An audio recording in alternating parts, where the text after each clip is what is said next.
Sabres game night tonight. They are at Madison Square Garden to take on the Rangers. Pregame is at 6 for a 7 p.m. puck drop. And for television purposes, it is going to be over on TNT and HBO. So if you do want to listen to Dan Dunleavy and Rob Ray, that is going to be right here on WGR.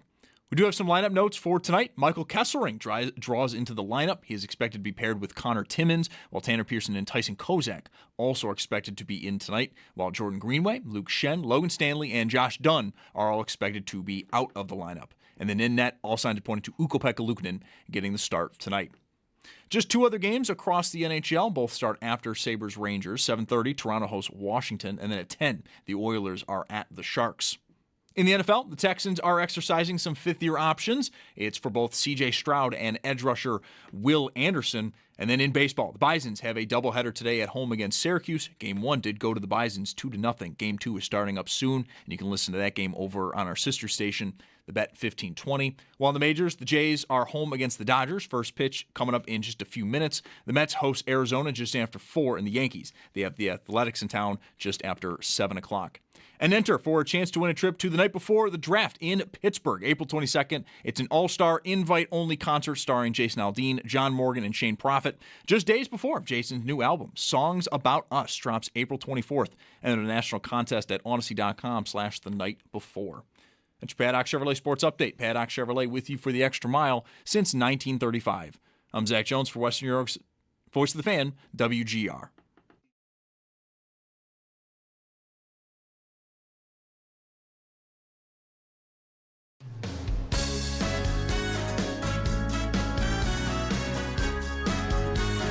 Schopp and the Bulldog. Uh-oh. Guess what day it is? Guess what day it is? Huh? Anybody? Monday, Tuesday, hump day is halfway. It's Mike Schopp. Mike. What day is it, Mike? And the Bulldog. Hey, guess what day it is? Oh, come on. I know you can hear me. It's Mike Schopp and the Bulldog. Guess what today is? It's hump day. Woo-hoo! On WGR. Hump day! Sports Radio 550. I think that's an interesting question we were just talking about, don't you? Whether or not the players are charged some fee for how many people they have with them tagging along in the par 3 contest? Yeah, I mean, do they pay for any of it? You've got players with multiple children out there. They're all in like the caddy outfit with the nameplate. At some point before, they would have had to submit everybody's measurements, everybody's sizes, right. And then they get to go out there and, the kids are running around. I just wonder if the players have to pay for any of that. Like, is it a +1? But if you want to bring all your kids, that's extra. The kids they don't play. They're just walking. Not usually. The suits. One. I just saw a child. I don't know whose child. Obviously belongs to someone. Yes. Make a putt. So, I guess maybe if you've got kids who actually swing clubs and play golf, maybe they get to try. We saw someone in the caddy outfit take a shot. Yeah. But prior to, I don't know when I learned this, or I read it. I hope it's true. Who knows? I could have been tricked. But I found out recently that they have the Champions Dinner. There was the menu was, it's always made public. I didn't see it this year. Grits? I don't have it memorized. But Rory, I thought kind of pretty amusingly, at least to me, was asked about the choices and like, why is there anything Irish here? And he said, because I want to enjoy the meal too. That's funny. Which I thought was pretty funny. I don't know how it went over in Ireland. Anyway, the champion pays for that dinner. Which I never knew that. At least that's what I read, is that he's on the hook for the bill for this meal. And that makes me think that as cheap as everything is for the patrons during the tournament, the $1 egg salad sandwich or $1.50 or whatever, like everything's really cheap. I'll bet they take it out of the players. So I'll bet you're paying for your kids to have the little caddy outfit and be, tagging along with you on par 3 day. It's just a guess, but I'm going to guess that yes, because I was pretty stunned that they're paying, or at least I read that the champion pays for the dinner. That's tough. That is. Yeah. I mean, Rory McIlroy is worth how many millions of dollars? It's not like he's going to have a problem footing that bill, but it's just a weird thing. But like me as a normal person who's not, all right, well, I won an event and I won money, if, that's any part of the thinking. And why am I stooping like this? What happened to this chair? I don't know. Let me just try to sit up like an adult. So I'm in charge of the menu for everybody, however many people, 100 people? I don't know how many people eat at that. I've never known. Okay. I'm in charge of it, and I'm paying for it. For me, it would affect what I picked to serve. Right. Like, yellowfin tuna carpaccio might not be something I go to. Me. Mm-hmm. If I'm paying for everybody's meal. Even if you really like it. But that was on... I'm sure I do. Yeah. But that was on McIlroy's menu. Bacon-wrapped dates that he said his mom made for him when he was little. A peach and ricotta flatbread for any vegetarians, such as Gary Player, apparently. I'm just reading this from MSN story. Okay. Wagyu filet mignon or seared salmon, and sticky toffee pudding. All right, well, it's good. It's probably not the most extravagant one of these, or certainly not the cheapest. Like hot dogs and fries have probably happened. Right. Dinosaur chicken nuggets probably would have been if I'm paying, I'm looking at. Do you got any ramen? Whip up a big pot of that for everyone. I'll chop up some chicken and throw it in there. You'll never know the difference. Love it. Is there somebody who's allergic to something that McElroy doesn't like? Maybe grilled elk sliders were on here. Oh, it would have been a nice meal. Yeah, I wonder what they have to pay for. Okay. We've got the Sabres and Rangers tonight. And speaking of the Masters, Brian Koziol will jump on. That'll be today at 4:30. I'm up as we start a new season of the Pick 10. In that bag is the history of the Pick 10. I could go get it. We don't need to do that right now, but it's a mostly can something be mostly complete, or that just means it's incomplete? Every pick isn't on there, but I don't know every time who won. Right? I'm not sure of that. Like which one of us had who had whom. Right, yeah.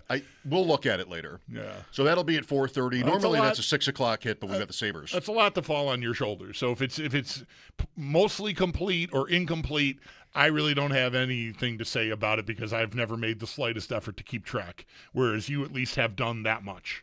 So you've got something there that's a document of this. I do.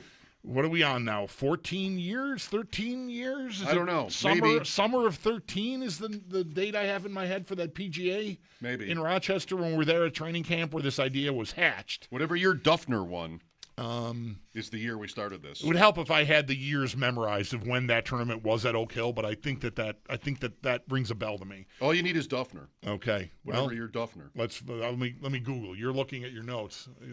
I don't know. I can't just sit here and do this later. Try to find out. But anyway, it's another year. 12 years, 13 years, whatever it is. It's a lot of years of us having this wager. You, me, every major. Brian Koziol, the 4 majors. We take turns picking 10 golfers. The other 2 players get the field. I'm mostly done. Another one that's not complete. I've got like 8 that I know I want. We'll see. 4:30 is the deadline on that. So the Sabres are making big moves tonight? They're definitely taking the lineup for a ride. Yeah. They are putting in Timmins and Kesselring. Timmins has been in the lineup pretty recently since he came back from injury, but Kesselring had been all but banished, even had lost the locker at one point. I don't know if that is still the case, but I remember Paul telling me a few weeks ago he had the folding chair in the middle of the room, which is not a good sign for your potential to get in the lineup, I think. Anyway. He deserves a locker tonight if he's going to play. I think so. So he's going in with Timmins for Stanley and Shen off of last game. March 10th was his last game. Okay. Kesselring, San Jose. It's more recent than I thought. I didn't remember him even playing on that trip. And then on the forward lines, Dunn and Greenway are coming off the 4th line, and in go Kozak and Tanner Pearson, who is on the Sabres. Look, yes. I only say it that way because the last time I saw him in a game against Detroit, it took me a moment. I went, who is 70? Did I miss something? Who'd they call up? I'm like, oh, Tanner Pearson. Yeah. I feel like it's all fine. Yeah. I mean, Shen was a little bit controversial for the Tampa game. They survived it. He played, like they didn't get killed. Right. And they won. And I think the overall right point, the point that rules the day on this for me remains, no matter how close the standings are and therefore how big the games are, it's still better. You're accomplishing two things here. One is you're testing, you're experimenting with different combinations and players. And the other is you're not pushing anybody super hard. I mean, Dahlin's not going to sit. Right. The big four are still playing, but yeah, like your stars are going to always play, but they're able to kind of give, especially goalies. I mean, that's what's been true almost all season, is give their guys some rest. And I think that that's better than taking tonight's game as like a must-win kind of thing. If it's a must-win, I mean, literally, none of those guys is in. I think all four of them don't play. I think that's probably right. Yeah, but it's not. So, okay, I think maybe a lesson was learned on Monday with Tampa, with Shen, right? I mean, because that was, from what I could tell, not a popular decision to play him. Right. But okay, I said with you, like, I can't really hammer this. I think the bigger point is to try things, and especially for that game, as we talked about, the whole point of Stanley and even Shen was for games where it gets rough, and you had every reason to expect that from the Lightning, and it kind of was. You were right. They were right. They did that, and they were not punished. So you want to do some more of that here? Kesselring, I think, is kind of interesting. Yeah, he to me, like Shen fit a certain mold that they wanted filled, role that they wanted filled on Monday. I doubt that we get into a playoff series and there's ever a cause for that. I mean, it's just not how the playoffs will be rough and hard, and like anybody you play may pick a spot to try to challenge you, but I don't think you can extend your wanting to be prepared for that to dressing someone who you willfully know will make you worse. So I doubt that he's an option in the playoffs, but fine.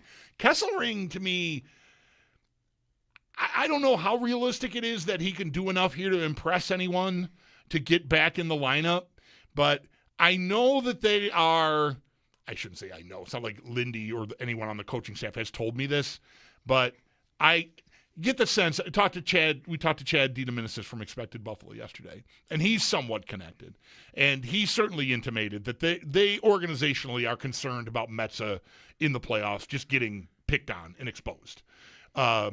So if they want to go all the way with we want more size back there, that is why Stanley, I think, is going to be in the lineup game one of the playoffs. Seeing if Kesselring can play and be better than he's been most of the year is something you should try. And I think maybe if tonight goes well, I might want to see him with Stanley, because I think it's very hard for me to imagine a scenario where Stanley is not in the lineup in game one. Yeah, me too. Right. So if he's 5 and there's this concern about Metsä that they have, and this is not me validating that. It's just I believe it's true that they're worried to some extent about Metsä being a liability because of his size in the playoffs. Well, the guy you've got on your roster that's the furthest away from that problem is Kesselring, and he was acquired to be someone who was going to really matter for this team. I think there is a good hockey player in there. We just have not really seen it all year, and maybe that never happens because he just cannot figure out left from right in this system or something. Like, he just can't get it. I don't know. But I also know he has been hampered by injury almost all year. And if that's better, take him out for a spin. And like I said, if it goes well tonight, the next time Stanley is in, I think they owe it to themselves to see what Kesselring and Stanley look like on the ice together. Because if Kesselring can play at all like the player they envisioned when they made that trade last summer, then there's your answer for who 6 is, I think. You said it already, though. I think it's probably too late. It might be. It might be. Really, when they got, when was it? Off of California? When they got to a point where statistically the playoffs were all but a formality, that's when, and I think they largely did this. I mean, that's when you can start to dabble with different combinations, and they did that. They sent Metza down and used Timmins. Forwards have been this. Greenway comes back. And I think Kesselring would have already worked in if they had any serious thought to him mattering in the playoffs. The Shark game he played was before they left for California. There's a home game. Oh. He did not play out west. Okay. And so he has not played since, that's March 10th, I think I said. Okay. So anyway, I think we would have seen him already. You know, if they had the mindset of like, we got this guy to make a difference. There's still time to try to make it work. No. And you mentioned Chad, and I think Paul has been like this. Like, people are like, he's not going in, but he's going in the night. Yeah. And I think he's going in the night for the same reason that Timmins and the other guys are going in the night, because they can. Mm-hmm. Now they play tomorrow. Yeah. That makes sense. But I still don't think they know what they want to do with 6. Really? If Metza has been the best partner for Stanley, I think, and if there is an organizational reluctance to do that for the play, if there is, I'm not positive there is, but I get the sense that maybe there is. Then what are they doing? They tried Timmins there, and that Timmins went out as soon as he came in. He had one good game, and then the second game, it was like 2 power play goals in the first 5 minutes of the game. Good, thanks for coming for your penalty kill. Do you think it's about who they play? I think it can. Oh, you mean in the playoffs? Yeah. Yeah. Is who they're going to play the answer to that question? I think if you get Montreal, maybe there's less concern about Metza. You get Boston, then I think it's right back up again. So I don't think I guess I wouldn't be able to say with great authority right now. I'm not sure who Stanley's partner is going to be. And if I believe that, then I think I need to believe that Kesselring still has a chance. Like, everything you said is right about how everyone has sounded about him. But if it goes well here, I think that could open their eyes. So I guess I don't want to rule him out, but I think you're probably right. Maybe it's notable that Timmins is getting another chance here too, because that's someone who I think that they want to count on. That it hasn't gone great since he came back, but maybe he's I think any of those guys, those 3 guys, are your contenders for the 6th spot. So, and to me, Metza has played the most, and we all, I think, out here feel the best about him, but I don't know that they'd be eager to throw him in a game 1 against the Bruins.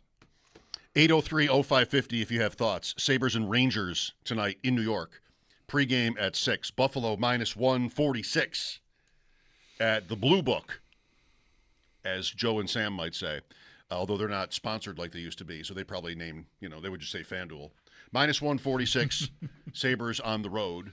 Tampa loses to Ottawa decisively. Montreal steals 2 points from Florida, scoring 20 late. seconds. They tied that game. Yeah, that was tough. So you've got 3 teams through 78 games at 102 points. One part of me wishes it meant more, because this is a great race. Just the 3 teams alone, let alone the whole conference, how close it is. But it doesn't, and the other part of me is sort of relieved by that, because the playoffs are the thing. And if I had to stress over these 4 games like it was everything, I don't know if I could take it. Tampa at Montreal tomorrow. What's the latest? Anybody's welcome to take on this question on sort of what you want here. Boston losing to Carolina means the Sabres cannot fall out of the top 3 in their division. So there's no chance at Carolina in the first round anymore. It was slim anyway. Right. So you're not crossing over. I think that would have been nice, but maybe not. Carolina's good. They're at 50 wins. And so tonight, the other teams are off. Everybody that matters is off, unless you include Washington. And you could take the lead in New York. -146 is not resounding, but at least they are favored on the road. The Rangers have won a couple. Won a couple in a row. They're 5-4-1 in their last 10. Not like that's great or anything, but for a team that's been around last place and still actually in last place in the entire conference, that's maybe as good a stretch of 10 games as they've had all year.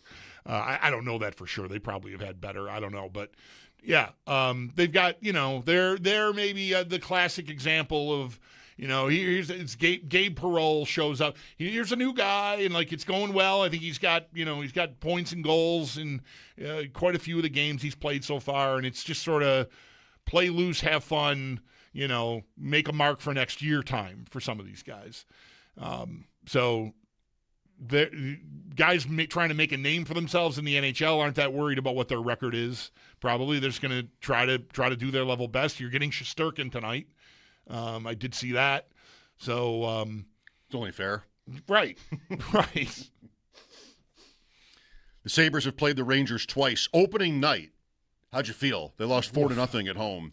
And then they had a game in New York that they won in January. I'm thinking of a Samuelson goal. Yes, a Samuelson shorthanded goal while I think they were up maybe 2-1 or 3-2 at the time.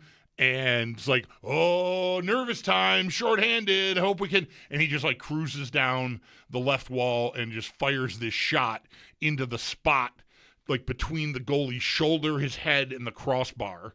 And like, what? what just happened here? I think that one went there. He had two like that. And sounds right. One of them, I think, went lower. But anyway, it was just like one of these crazy sniper shots that, like, that was a moment. That is a moment that stands out on the whole year to me, is that shot by Samuelson. This is like, what was that? Who is this guy and what was that? Yep. That was a moment from that game. Let's talk to Phil here. Hi, Phil. Good afternoon. How are you guys today? Good, Phil. Thank you. Good. Just wanted to make a quick comment. You were talking about who was going to be Logan Stanley's partner on D, and, I didn't mind Shen playing with Stanley the other night. I don't think he hurt us at one bit. It gave us two big defensemen on the back end, and going into the playoffs, you're going to see Darlene's line playing more minutes, which I don't think having Logan, Stanley, and Shen as a defensive partner playing, maybe 8 to 9 minutes a game is going to be that bad of a problem. They're going to be there if you need them on the back end to, play their style of game on the back end. I don't think there's any chance of it that Shen is the choice. Yeah, I just think the foot speed is glaringly lacking, and I'd be, you've really mad if they did that. You've got better players as options. I just think Shen is. I appreciate him being here and being plugged in when they feel they need that, and if they suffer injuries, he's experienced and he's won the cup twice and yada yada yada. To me, there is almost no chance, the way I see it, that he's in the lineup in Game 1 if they're healthy. There's just they've got three better ideas, I think, and I don't know that there's a lot of. I mean, this guy feels the way he feels. I doubt he has a lot of company. I think Metza, Timmins, Kesselring, in some order, are going to outrank Shen to almost everybody out there. I mean, I think there are probably a lot of fans who would see it the same way, but a lot of fans, I think, respectfully, don't see what value really can look like with other players. I mean, how many times have we listened to Owen Power this year get banged on for what he isn't? What he is worth a lot more than what somebody who's the opposite of Owen Power is worth. And that's maybe Shen. Again, due respect. Like that. It's just a matter of understanding what matters.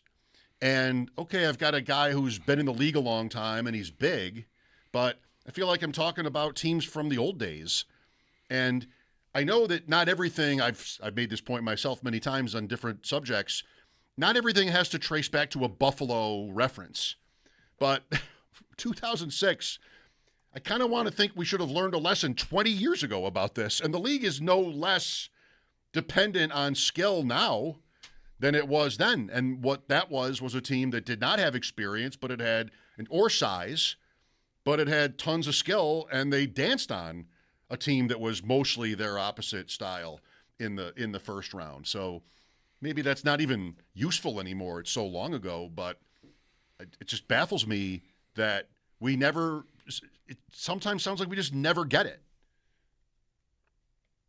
803-0550 for your calls. Thanks, Phil. We've got Chris Trapasso coming up at 4, Brian Koziol talking Masters at 4:30. Back to your phone calls next. Mike Schopp and the Bulldog, WGR.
it ain't since so long. All the feels are gone.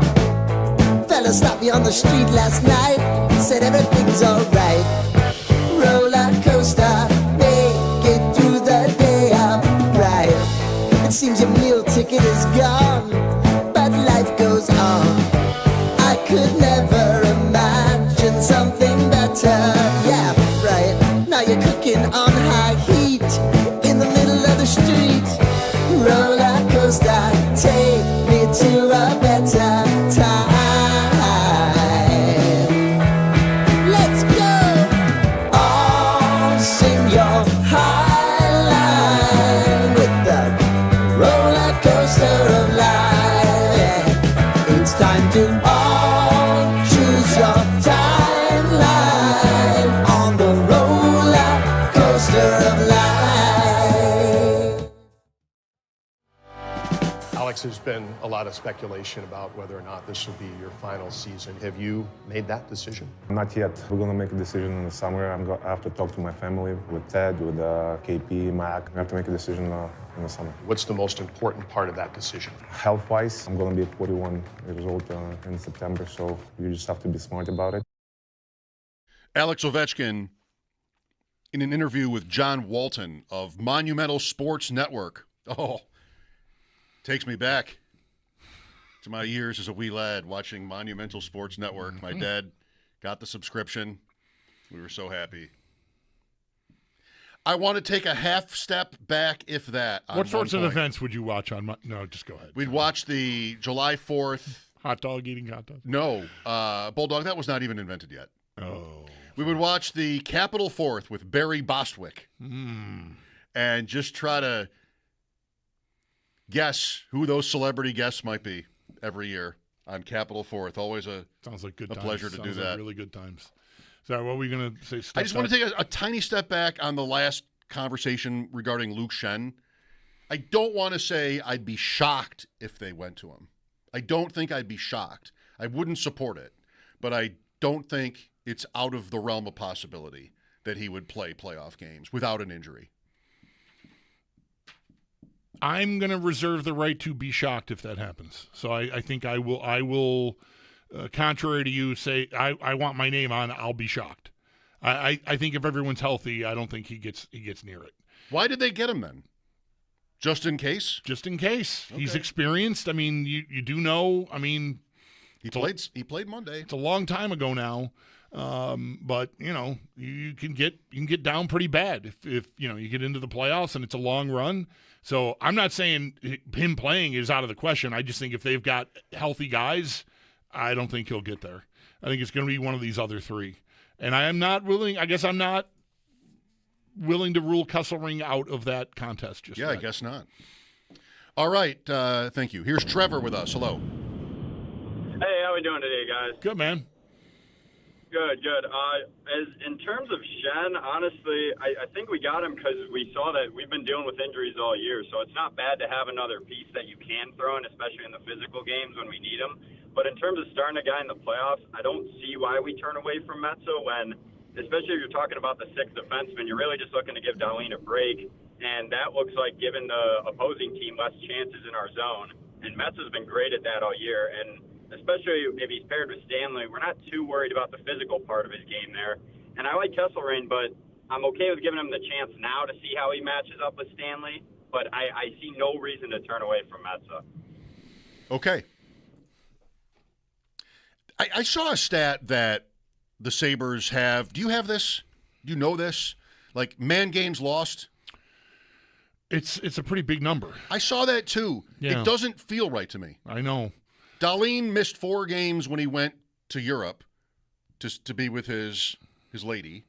I never know wife or fiance. Sorry. Fiance. So Darlene hasn't had an injury. Is this going to get me in trouble if something happens? Byram hasn't missed a game. Power has missed 1. Samuelson has missed 3. After that, I mean, they're sort of shuffling guys anyway. Yeah. There's some big numbers on Greenway. There's a big number on Norris. Kulik counts to that, and he hasn't played. Did he play the beginning? I can't even remember. Yeah, he played for a minute. Okay. So that's 12 games. Yeah, so that's a big number. But doesn't that sort of trick you? It does kind of, yes. Yeah, I saw that, and I thought that doesn't accurately tell the story. It paints a picture of an adversity that they've had to overcome that I don't think is as significant as it could be. Like, if it's Dahleen or Thompson, duh, those guys, then you're probably having a very different season. But it was mostly Norris that they managed to overcome that, even and not really the first time. The first time they weren't playing real well without him, and then he came back, and that's kind of around the time the 10-game streak started. Then he missed more time there, right around the Olympic break. He's an important player for them. I think this thing derails pretty severely if something happens to him. So he's probably the most notable injury. But they got by without. Kesselring is on this list too. He missed a bunch of games. Timmins also.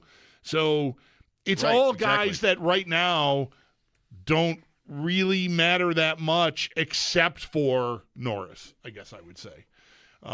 They're all really role players, and frankly, the guys that replace them. I mean, Metsä got an opportunity in part because Kesselring couldn't stay healthy. And now he's, maybe vying for a lineup spot in the playoffs. So, yeah, they're being on that list feels kind of like it doesn't feel – it feels false to me a little bit. Not all man games lost are created equal. Right. Jonathan is next. Hello.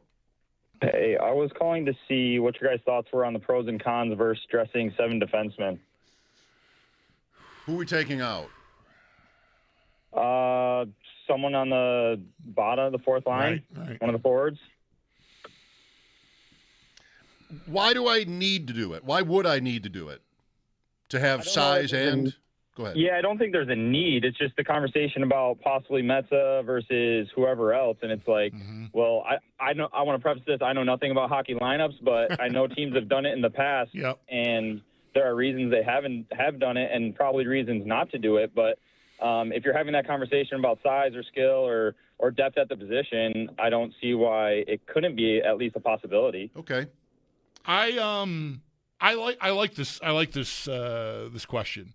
I think, teams do it for a variety of reasons. Sometimes it can be a toughness element in a certain lineup against a certain team. It also happens frequently when teams are injured and don't feel like they've got a full complement of guys they want to put on the forward line, so you dress the extra D just because that's the most convenient way to approach your lineup that night. I think the Sabres right now have, as much as they have this surplus of guys on the blue line, right, with 3 extras that we're to some extent or another debating kind of constantly who should be the 6th guy, they also have plenty of options. They're not struggling to fill out the fourth line. I like if they want to go with what they had on Monday with Dunn, Greenway, and Malenstein, that's a meaty, beefy, big fourth line that I can get behind, and it's had some good moments this year. So Greenway, I got all kinds of time for him in the playoffs. If you want to do something different like they're doing tonight, you have that option too. You pull him out. Here comes Pearson. I'm not struggling to put together role-playing fourth-line players. I don't think I'm making myself meaningfully better by dressing an extra D and taking one of those guys out. I think those guys all will play a role. Yeah, I agree. I don't think it's worth the trouble. Thanks, Jonathan. Here's Brian next. Hi, Brian. Hi, guys. Thanks for taking my call. I wanted to obviously touch on the defenseman situation too, but the last caller just also mentioned, and as you guys are saying, that beefy fourth line kind of plays into the defenseman conversation a little bit. I heard Lindy in the postgame after the Tampa game say what he said made it sound like he's not really going to decide on a 6th guy. Not really. That it made it sound like it was going to be more matchup based, more night by night based. And once you get to the playoffs, obviously you have the same opponent for straight games. But he mentioned, some nights you might need a little bit more of puck movement and speed from your defensemen, and some nights you might need the size and physicality. Like they brought up Schenn because they were concerned about what Tampa was going to do physically the other night. And I think that we might just see that going forward the rest of the way. even into the playoffs to some extent. Yeah. Thanks, Brian. I guess, I mean, if it's not clear, I know I've said it other times, why I wouldn't be shocked if Shen plays, which is the thing I wanted to sort of double back on here, is because the deadline moves exhibited a real point of emphasis being size. Like, that's where they thought they needed to be the most different without, breaking the budget. Like, even Parayko, that was a big trade. That's a big guy. That was a big dude, like, that's where they thought they seemed to have thought they were the most deficient, which, okay, well, if they get Boston or even Tampa, very well could be Tampa in the first round. Like, that's very possible. What are they going to do about it? I mean, they're going to play Monday's lineup, I think. Like, it worked. I kind of think they might do that. So that's why I wouldn't be shocked if they did it. And that also applies up front. That's Greenway. You're higher on him than I am. They get buried when he's on the ice. Like, they just never have the puck when he's out there. And, like, I wouldn't need to see them play him, but he's the type, he's the playoff big body type. So I guess I'm kind of bracing for this is how the Sabres see it. They did send Metsä down and brought him back, and they're, tinkering tonight. I'm bracing for getting to the playoffs and the Sabres acting like they need to be as big as possible. The thing about this that it sounds to me like Shen is growing to like Paul Bunyan-esque size here. I know. He's 6'2", 220. Like, Fair. he's not Stanley is size. So is Kesselring. Yeah. And Kesselring is a big dude. He's not as thick. I mean, Shen probably weighs about the same as Kesselring. Right? I mean, and he's 4 or 5 inches shorter. So, I mean, that's why I don't want to rule Kesselring out. I think if you're thinking about, and it's not all based on, fighting, toughness, cross-checking, whatever. It's reach and, killing plays, and size can do that for you without being, like, I don't think Kesselring is really that physical a player at all. In having seen him, I think his game is skating. His game should line up with how they want to play. Yes. But he hasn't been able to skate, and thus he's been kind of a square peg round hole thing.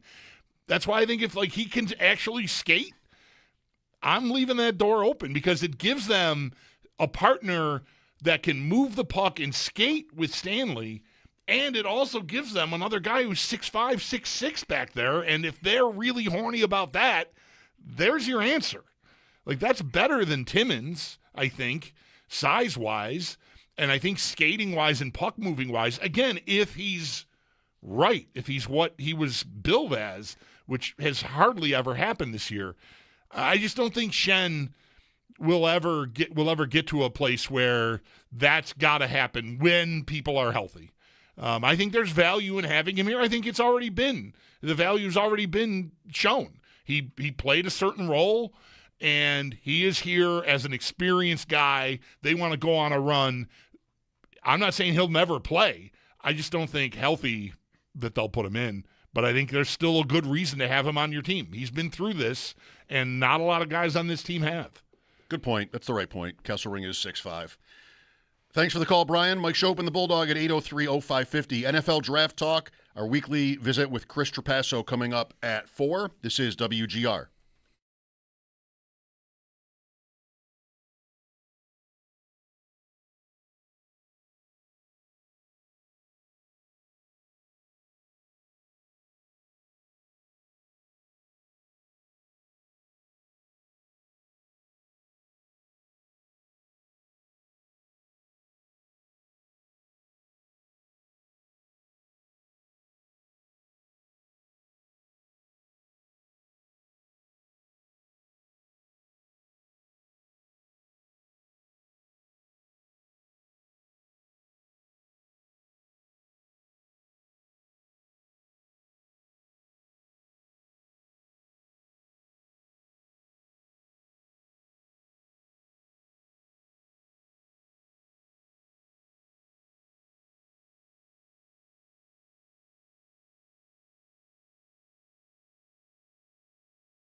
Guidebook.com coming up in about 15 minutes.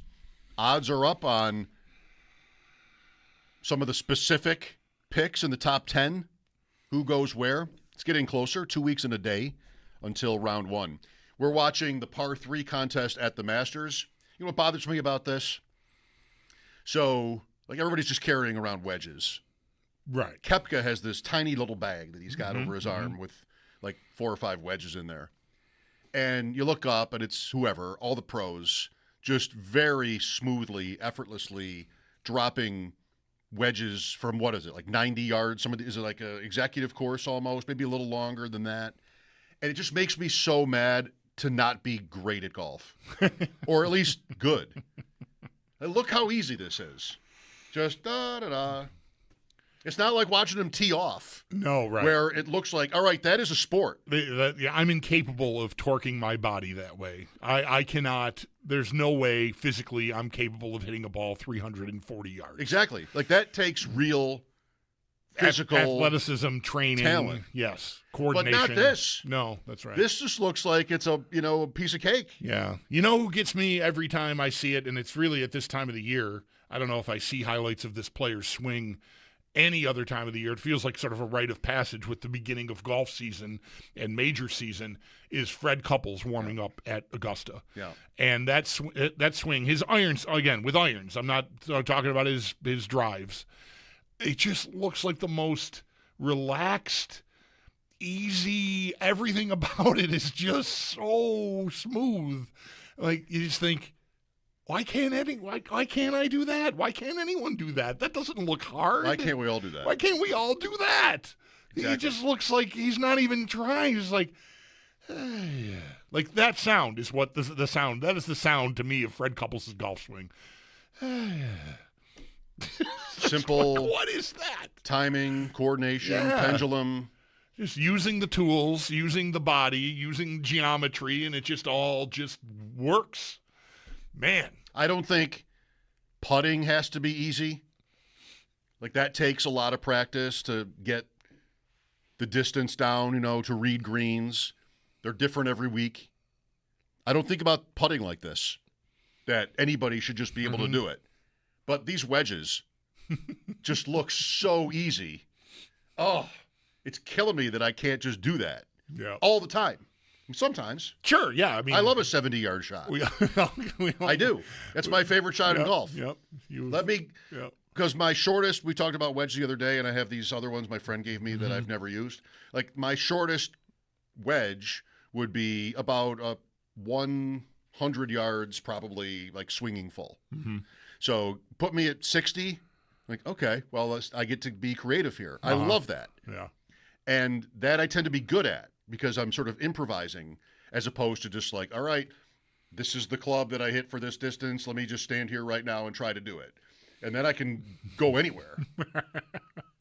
Maybe I should just always club down. Maybe you've just given yourself a new idea, a new thing to practice. I mean, there are disadvantages to that, but if I'm 135 out, just take a 7 and smooth it. I mean, not even really swing. Might have to try that. Maybe that'll work. Here's the Pick 10 stats.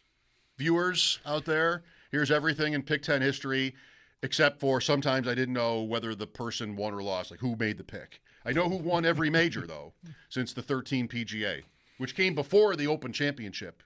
Or did it? No, it didn't. No, it didn't. The PGA was still last at been that last. time. Yeah. I'm sorry, that's wrong.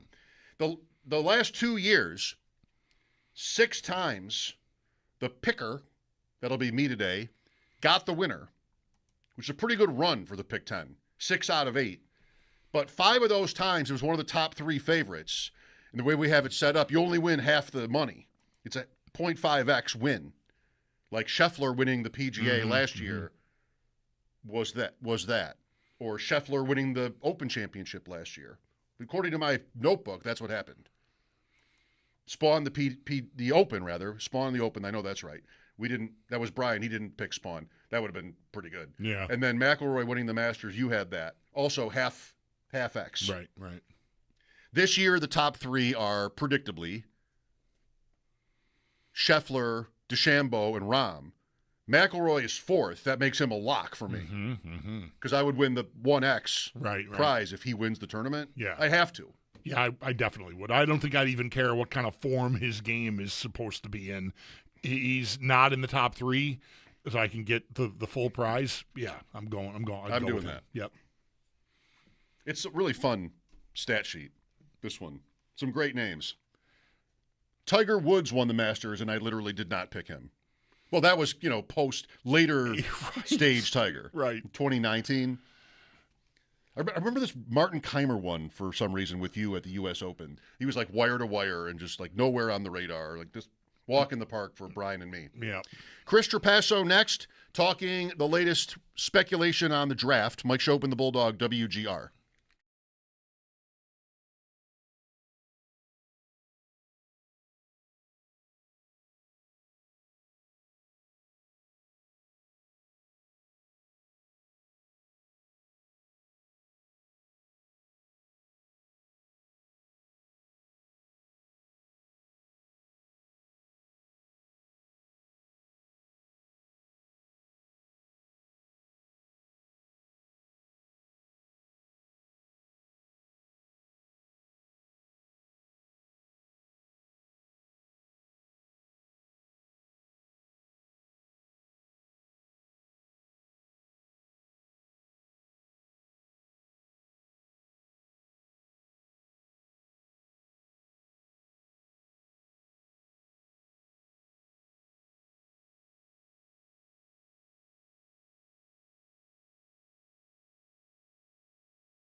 Sabres game night, and they are at Madison Square Garden to take on the Rangers. Pregame is at 6 for a 7 p.m. puck drop tonight. And for television purposes, it will be over on TNT and HBO. So if you do want to listen to Dan Dunleavy and Rob Ray, that's going to be right here on WGR. Some lineup notes for tonight. Michael Kesselring does draw into the lineup. He is expected to be paired with Connor Timmins. Tanner Pearson and Tyson Kozak also expected to be in the lineup, while Jordan Greenway, Luke Shen, Logan Stanley, and Josh Dunn are all expected to be out, while in net, all signs pointing to Ukko-Pekka Luukkonen getting the start tonight. Around the rest of the league, it is just 2 other games, both starting after the Sabres and the Rangers. 7:30, Toronto hosts Washington, and then at 10, the Oilers are at the San Jose Sharks. In the NFL, the Texans are exercising some fifth-year options, both for quarterback C.J. Stroud and edge rusher Will Anderson. And then in baseball, the Bisons took Game 1 of a doubleheader against Syracuse 2-1. Game 2 is underway. It is currently 2-2 in the third, and the rest of that game can be heard over on our sister station, the Bet 1520. While in the majors, Jays and Dodgers are scoreless in the third. The Mets are going to host Arizona. That game will be starting here in the next few minutes. And the Yankees have the Athletics in town just after 7 o'clock. And enter for a chance to win a trip to the night before the draft in Pittsburgh, April 22nd. It is an all-star invite-only concert starring Jason Aldean, John Morgan, and Shane Prophet, just days before Jason's new album, Songs About Us, drops on April 24th. Enter the national contest at Odyssey.com/the night before. That's your Paddock Chevrolet Sports Update. Paddock Chevrolet with you for the extra mile since 1935. I'm Zach Jones for WGR Sports Radio 550.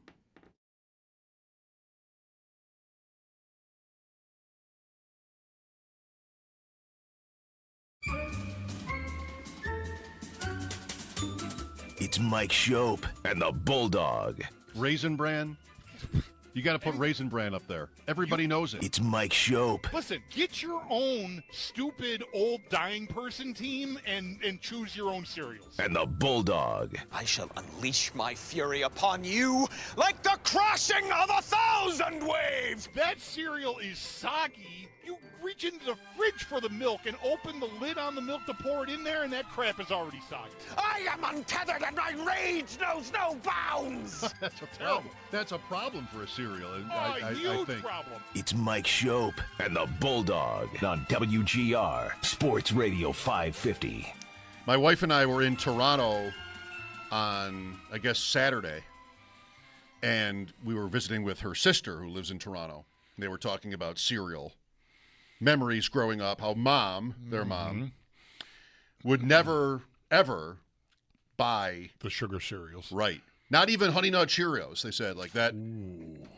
And I'm sure I've made this point to my sister-in-law many times, but complete opposite growing up experience for me. Right. We only had the sugar cereals. You were forced to eat Lucky Charms. I mean, I probably liked it. Yeah. All the monster ones, your Count Chocula's, your Frankenberries, your Boo Berries, and with Pepsi. Not instead of milk. Right. Just like a glass of Pepsi. That's what breakfast was before getting on the bus. No wonder you were such a great athlete. Yes, that was why. That was part of it. A training regimen. Yes. I mean, breakfast of champions, no kidding. Like, Right. Sometimes a frozen burrito.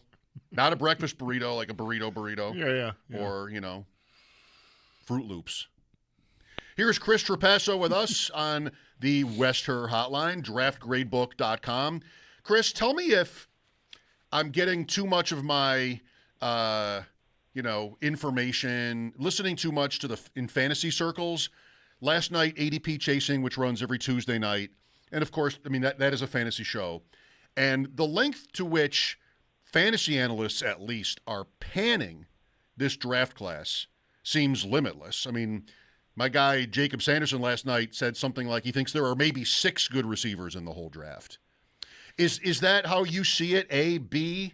Is that, I mean, that's not edge rusher, is it? I mean, that's not every position. Just wonder, like, how much of what I'm hearing is mostly just because it's the skill positions, or even maybe just receiver.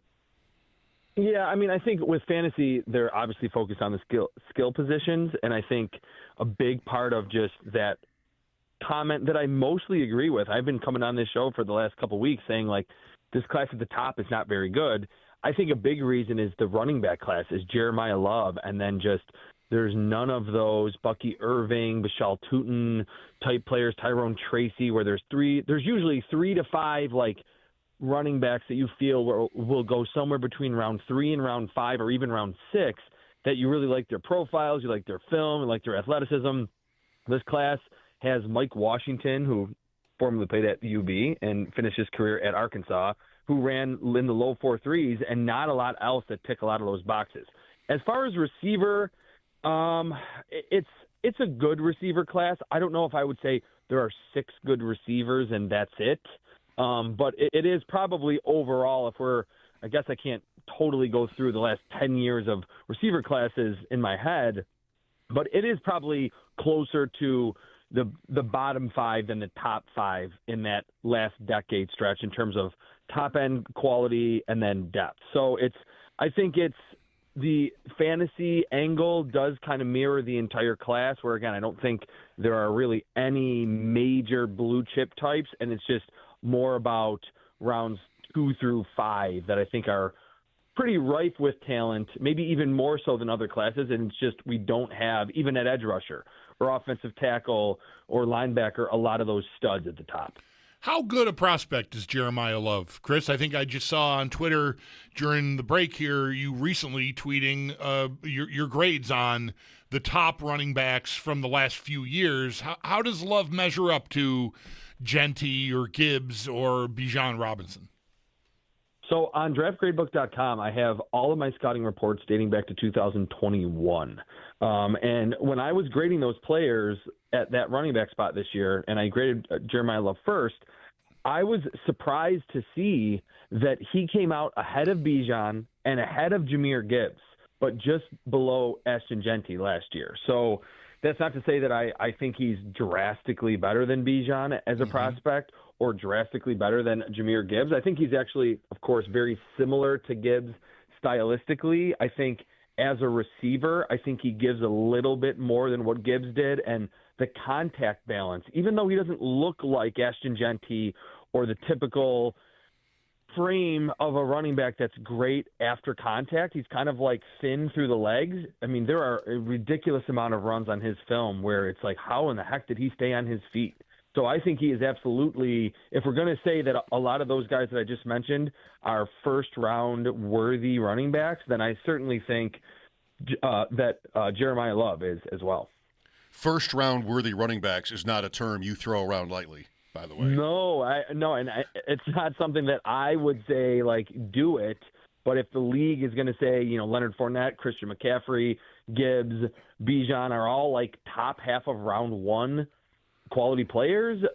Again, some of those have really worked out, but if you really look at, oh man, they could have gotten this running back in round 4 who would have been 75% of Bijan, and they could have, fortified the offensive line or gotten a better receiver, pass rush. I think that's kind of an entire different conversation. But if those guys are the past examples of the type of prospect you need to be, elusiveness, contact balance, receiving ability, then absolutely Jeremiah Love, in my opinion, belongs in that group. Well, just to dust it off, I mean, this one is, again, about positional value and how much control does the running back have over his productivity.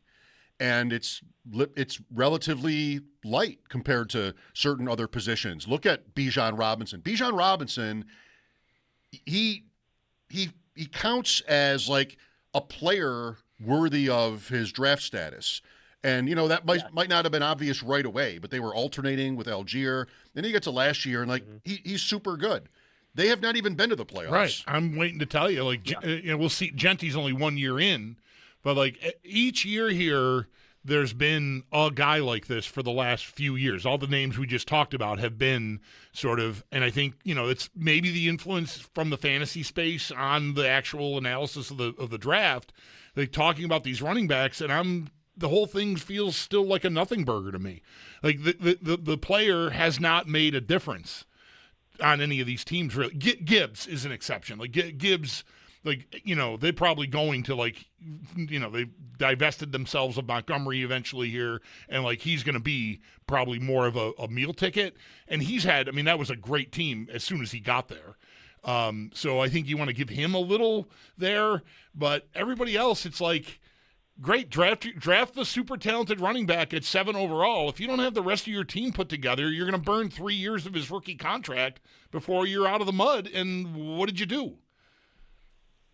Yeah, I think that's a great way that we absolutely need to be looking at everything involving the draft, and it's how teams should be looking at it. And I think Bulldog's great point. I do think the fantasy, just how big fantasy is now, has probably leaked into some front offices where you go on and you're watching, NFL Network and, Jeremiah Love's the best player in this draft. Okay, that's great. Like, I have Jeremiah Love graded, I think, at 37, which is about as high as I can grade a running back because of everything that you just pointed out, that they don't have, like, that much of a control over what their production is and what their production leads to. And that's not that we necessarily need to flip sides, but it's just making me think from a Bills perspective. Same thing with the run-stuffing nose tackle. It's kind of the same thing in that not going to move the needle a ton, and there's typically 4 to 6 pretty decent ones that can give you 80 to 90% of that player on day 3 of the draft. So, like, that's those two positions, they certainly don't mirror each other in terms of their sizes and their athleticism, but I think we have to look at the draft philosophy and how to navigate the draft pretty similarly with running back and with your elite run defending defensive tackle in the first round. At Bet Online, they have odds up on who would be favored and just the list of players for each pick in the first 10. And Love is the favorite at 2 spots, 4 and 7. So 4 is Tennessee. And why I would maybe lean that way is that team has been so bereft of like a star on offense since Derrick Henry left, like for a couple of years. And I could see them wanting to market him in that way. Mm-hmm. And then Washington. And they have the history of doing that too, with like Eddie George and Chris Johnson and Derrick Henry. I know it's like maybe not the exact same ownership, but I mean, the Bills certainly had that with Ralph Wilson where they're like, hey, we want C.J. Spiller, we want Willis McGahee, we've had Thurman Thomas, we've had O.J., so I think that could be something that could play into it too. But you're absolutely right that that's a team that has not had that superstar on the offensive side for a long time. And then to wrap up on Love, Washington at 7, they don't have running back figured out. They do have quarterback and some receiver talent. They might still add Ayuk. So you could look at Love there as kind of a missing piece in a way if they were so inclined. I understand why they would be an option for him. And you certainly have to also factor in as well, like every draft, I mean, you can go in with a philosophy, and we've outlined it with running back. I hinted at my similar philosophy for run-stuffing defensive tackles. But you also have to go draft to draft in that it's not like 2 or 3 years ago where there's, blue chippers if you're picking inside the top 10 at edge and an offensive tackle and at wide receiver necessarily, where maybe – the Commanders, if Love gets to them, they're like, well, who are we going to pick if we don't pick Jeremiah Love? But what I would say is, for as much as in what still seems to be the case in most front offices, in those situations that they just go, look, let's just pick the best player. We don't care about the position necessarily, and positional value isn't weighed too much. I still think in general, getting top 15, top 12 edge rusher, top 10, top 15, top 12 wide receiver is still more valuable than getting a running back that when you can get his replacement at, like I said, 80 to 90% of that player in the 3rd round there's a much more precipitous drop off at those more premium positions later in the draft. Chris Trapasso on the Western Hotline talking NFL draft 2 weeks in a day from now. The first round begins.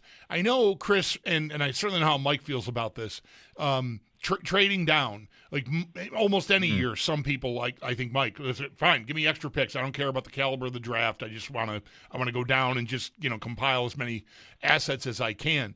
Does this class from say mid first round, or you tell me where the first round grade drop off maybe happens, and how far does that extend?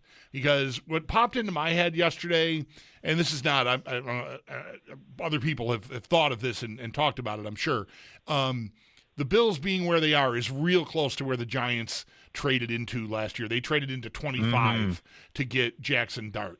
And the Bills are sitting here at 26. And I'm wondering, of course, anything can happen, but would it be a good draft to get comparable what the Giants gave up, which was 33 and 99, and then another pick, a third this year, to let someone come in and get Ty Simpson? Seems rich. Because I know, right? I feel like I'd make that. I would make that trade in a second. I feel like. Definitely, and I agree with Mike. I think I still have it in my Twitter bio that one of my I have avid golfer, cold plunge enthusiast, and I just have trade down. That is my favorite draft philosophy. And so I totally am aligned with Mike on that. And this is a draft, and that question I think is a perennial question. Is the talent that much different between 15 and 45? And the answer is usually no. But I think this class, more than any that I can remember, or at least in the last 5 to 7 years, is I could see whether Brandon Beane says this ultimately or other GMs say it. I could see teams having the smallest number of true quote-unquote first-round grades, blue-chip grades, whatever you want to call them, in this class. And I think at 26, sure, there could be a Cassius Howell or a Casey Concepcion, whoever that might be, that the Bills are oh, he's our last first-round grade. He happened to make it to us. But I think the chances of that are reasonably slim. And if you're telling me that the Bills could get one of the first picks in the second round, get another third-rounder, and then a third-rounder next year for the, say, Arizona Cardinals to move up for Ty Simpson, I think because of the rebuilding process on the defensive side that the Bills are going to have to go through this year and next year. Not that I don't think the defense can be great this year. I think it can be good, but you still have some pieces that need to be filled out with young talent. Absolutely, I would sign up for that because there aren't a ton of players that I'm oh, man, I need to have him at 26. I already mentioned two that I think would be great. They're from the same school, Texas A&M. Other than that, when I've looked at those mock draft simulators that you can do, it's man, if I'm at 35, there's 7 guys that I'd be into. And then at 60, there's 8 to 10 guys that I'm man, I would feel great about Malachi Lawrence and then Ted Hurst and then Grayson Halton, the defensive tackle from Oklahoma. If they could come out of day 2 with not just one pick, but 2 or 3, that would be absolutely a home run on both sides of the ball for the Bills. Just for clarity's sake, I misspoke. I made a mistake. It's pick 34, not 33. But the rest of it's right. 34, 99. Yeah. Giants? Yeah, that the Giants gave up to Houston to move into 25. Jaden Higgins was that pick for Houston. What's the most interesting draft rumor right now? Is there one? Is there something that you're sort of plugged into that's good? What's good, and it doesn't really apply to the Bills anymore, but there's been some steam that Emmanuel McNeil-Warren, the safety from Toledo, might actually go off the board ahead of Dylan Thieneman, the super athletic former Purdue and then Oregon safety, which that's fine in that they're both really, really good prospects. But how I've kind of landed on it is Thieneman, to me, is the best safety in the class, and I would be pretty perplexed as to if Emmanuel McNeil-Warren goes ahead of him because he's from a lesser school in terms of competition. He didn't test quite as well as Thieneman and didn't quite have the coverage production that he had. But we have seen crazier things happen in the NFL draft. And like I always mention, even though Thieneman's testing was better, size and traits typically are what lead to those, oh, man, how did he go so early? And then you look and, there's players that go way higher than we expected. That's one that was in, I think, Peter Schrager's mock, and it was mentioned somewhere else. I don't know if it was on Get Up. Maybe he was just talking about it. But that Emmanuel McNeil-Warren could actually be the second safety off the board after Caleb Downs. I'm going to start calling this the Nick Emmanwori effect.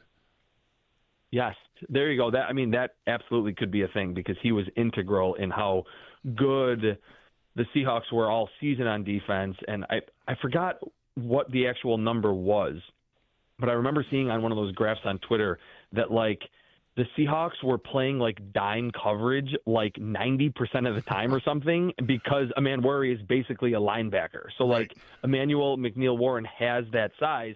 I know you loved Emmanwori last season, Bulldog. I did too.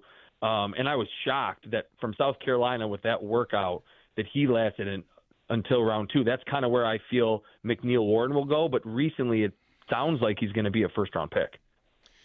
If the Bills do stand pat at 26, what's your latest favorite idea or a couple? Well, it hasn't changed. It's Casey Concepcion for sure, which I think that's reasonably unlikely.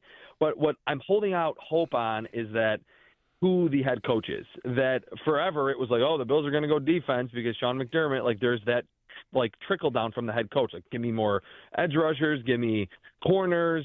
And I'm wondering if, not that Joe Brady wants to not give Jim Leonard pieces on defense, and we all agree there's more pieces that are needed on that side. But I wonder if he's like, geez, like when I was at LSU, I had Jamar Chase and Justin Jefferson, and we like threw the ball all over the lot. I want to throw it more. Let's get another wide receiver to add a cheaper option to that room. He's my favorite idea, Cassius Howell from Texas A&M, if they want to go edge. And then, I know you didn't ask this, but on the flip side, the run-stuffing defensive tackle, whether it's Caden McDonald from Ohio State, who's good and he's young, but he had 15 pressures in his final season, 3 the season before that, and 0 in his freshman year where he barely played. So he could be really good, but it's probably not going to materialize for a couple of years. So that would be like I don't want to say full-on fear bunker, but he would be, because I do have him graded reasonably high, but it would just feel like you can get that similar player later in the draft. Well, don't worry about that I didn't ask you that part, because really we just like hearing you talk about all this stuff. Right. I don't need to ask you anything. Yeah. I like the 2 A&M guys too. Like when I get asked, occasionally Michael even asks you got a favorite idea, and last time he asked me, it was those 2 guys, one of the 2, Concepcion or Howell. I think to varying degrees we've been arguing about the needs. And probably will continue to do so. I think edge probably is more of a need than receiver, but receiver definitely needs, they need to insulate themselves from Keon Coleman. I think like if they leave a door open for him, I think that's a mistake. If he breaks it down, fine, but you got to make him do that to earn his way back in here, I think. And another player one last thing, though, would make that a reality, I think. And one thing that I wonder that Brandon Beane has kind of had a history of like the playoff defeat kind of lingering in his mind, where like after the first AFC title game after the draft, he referenced, oh man, we couldn't get Patrick Mahomes on the turf. That's why we picked Rousseau and then Carlos Basham, like back to back, where everyone's like, oh geez, they really doubled down there. And the cornerback was an issue later. I think after they lost to the Bengals, they had problems. They had some depth issues at corner. Then they draft Kyrie Elam, double up with Christian Benford, obviously later. I wonder if the depth at wide receiver being tested with, like, they were going to Tyrell Shavers and they brought back Gabe Davis. Both got injured. And obviously Josh Palmer was never really the same, finished the season on IR, couldn't really do much. I kind of hope and wonder if he's like, man, not that he's going to expect to have that many injuries at one position again, but that was something that I thought, even though they still scored 30 points, in that Broncos game, it was like, man, you're throwing to Mecole Hardman and Brandon Cooks in the last 2 throws of the season. Right. That in overtime, where I hope that along with Joe Brady being like, hey, I'm an offensive guy, let's get Casey Concepcion or whatever receiver is there, and then build out the defense after that. Reason for hope. Chris Trapasso, draftgradebook.com. Thanks for your time, as always. Thank you, guys. Brian Koziol next. The Masters starts tomorrow. The par 3 is today. How long was that group on the tee? McIlroy, Lowry, Fleetwood, and like 10 kids and caddies. All taking turns. You ever been on a golf course and like the group ahead of you, like their kids are playing and they're just sort of, I mean, I guess. Yeah. Because you're trying, I mean, it's a father-son moment or whatever it is, like just that's kind of special, but there are also times, me, I'm like, all right, come on. You're moving along, please. Yeah, let's. Yeah. We'll play through, and then your kids can duff it around. Yeah. If I'm standing back here waiting to tee off, now maybe isn't the time to be visiting with the cart person. We're waiting here. Yeah, right. Get your drinks another time. Just quickly. Let's go. Quickly. Respect. Other people exist. Yep. Brian next. Masters tomorrow, round 1. Supposed to be perfect weather all weekend, by the way. No rain in the forecast for the Masters. Sabres and Rangers tonight, pregame at 6 with Paul Hamilton from New York. Mike Schopp and the Bulldog here, WGR.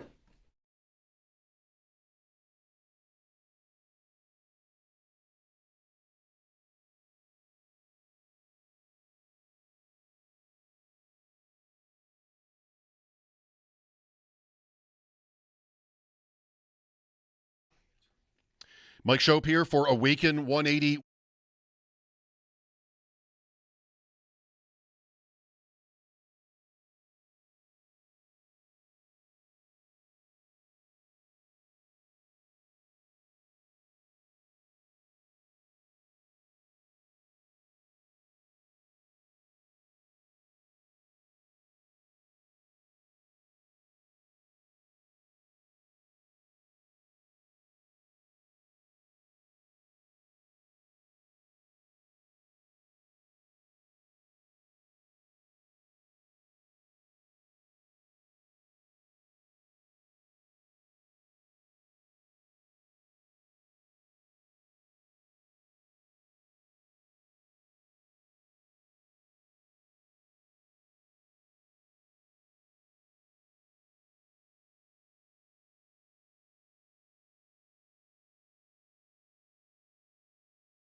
Sabres game night, and they are at Madison Square Garden to take on the Rangers. Pregame at 6 for a 7 p.m. puck drop.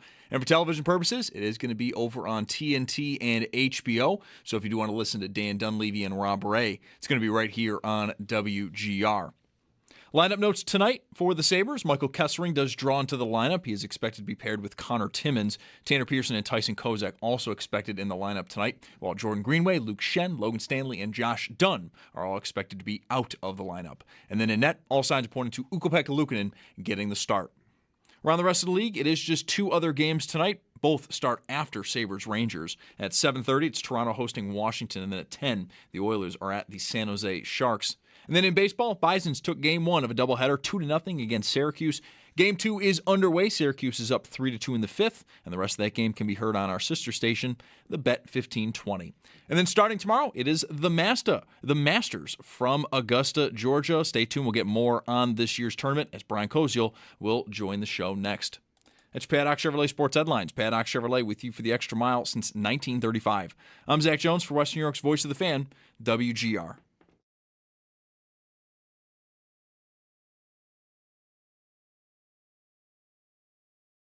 And I think for the past, 17 years, I just could not wait for the tournament to start. And this year, I wouldn't care if the tournament never started. So that's sort of the difference. Yeah, it's completely different. I feel so much more relaxed. I know that I'm going to be coming back here for a lot of years, going to enjoy the perks that the champions get here, and doesn't make me any less motivated to go out there and play well and try to win the tournament. But yeah, just more relaxed about it all. Rory McIlroy, the 4th choice on the betting markets. And maybe right there is a little bit of a clue as to why he's not higher. Yeah, whatever. I don't care. I don't care if this tournament ever starts. I don't need to play. I already did my thing once. Yeah. Well, I am still planning on taking him in the Pick 10, which is coming your way shortly. First, let's invite Brian Koziel, Tee to Green host, with us on the West Her Hotline. Are you driving back from a trip, Brian? I'll be coming back bright and early. I got a 6 a.m. flight to come back. So Not yet. Okay. Yes, not yet. You're in golf country right now. I know. Yeah, doing some college visits with my son in South Carolina and North Carolina, and I'm seeing people wearing Masters gear around, and I'm like, the drive is not that far down there. That's right. Unfortunately, that's the kind of place that the media application doesn't really get turned over in a 24-hour period. I feel like I need a lot more planning if I'm going to try to get into the Masters and show up and be like, hey, I'm here for Tee to Green, let me in. You need to set that up in advance. Is what you're saying. Yeah. Maybe a year in advance. Yes. Well, here it is, the Masters. We all love it. Great weather expected the whole week. No rain in the forecast at all. On McIlroy, how, it's a weird question to ask about a guy who's an all-time great champion. How seriously is he taking this week? He's talking like not that seriously, more relaxed. Can that be a good thing? I think so. He obviously, before he won last year, he said he would come into this event not excited for it, but he also said he felt enormous pressure, and that we saw that obviously last year after he won, and then openly admitted to the fact that it was weighing on him. He said a career goal he had when he realized he was going to become a professional golfer was to win the career Grand Slam and to win all 4 majors. And every year that it went on that he didn't win it, it felt like the questions about it were more and more in a negative fashion of hey, can you feel like you had a successful career if you don't win the Masters? Or hey, do you feel like this is weighing on you? All those, and his resume is slam dunk Hall of Fame, one of the best golfers of all time, maybe Europe's greatest golfer of all time. I think that's probably a fair statement to make. But if he didn't win the Masters, would it be viewed like there was some sort of disappointment, which I think would have been unfair. But now that he's got that done, he literally, other than maybe just adding to his records, I think it's very fair to say best European golfer ever, career Grand Slam. We know there's not that many people to have it done.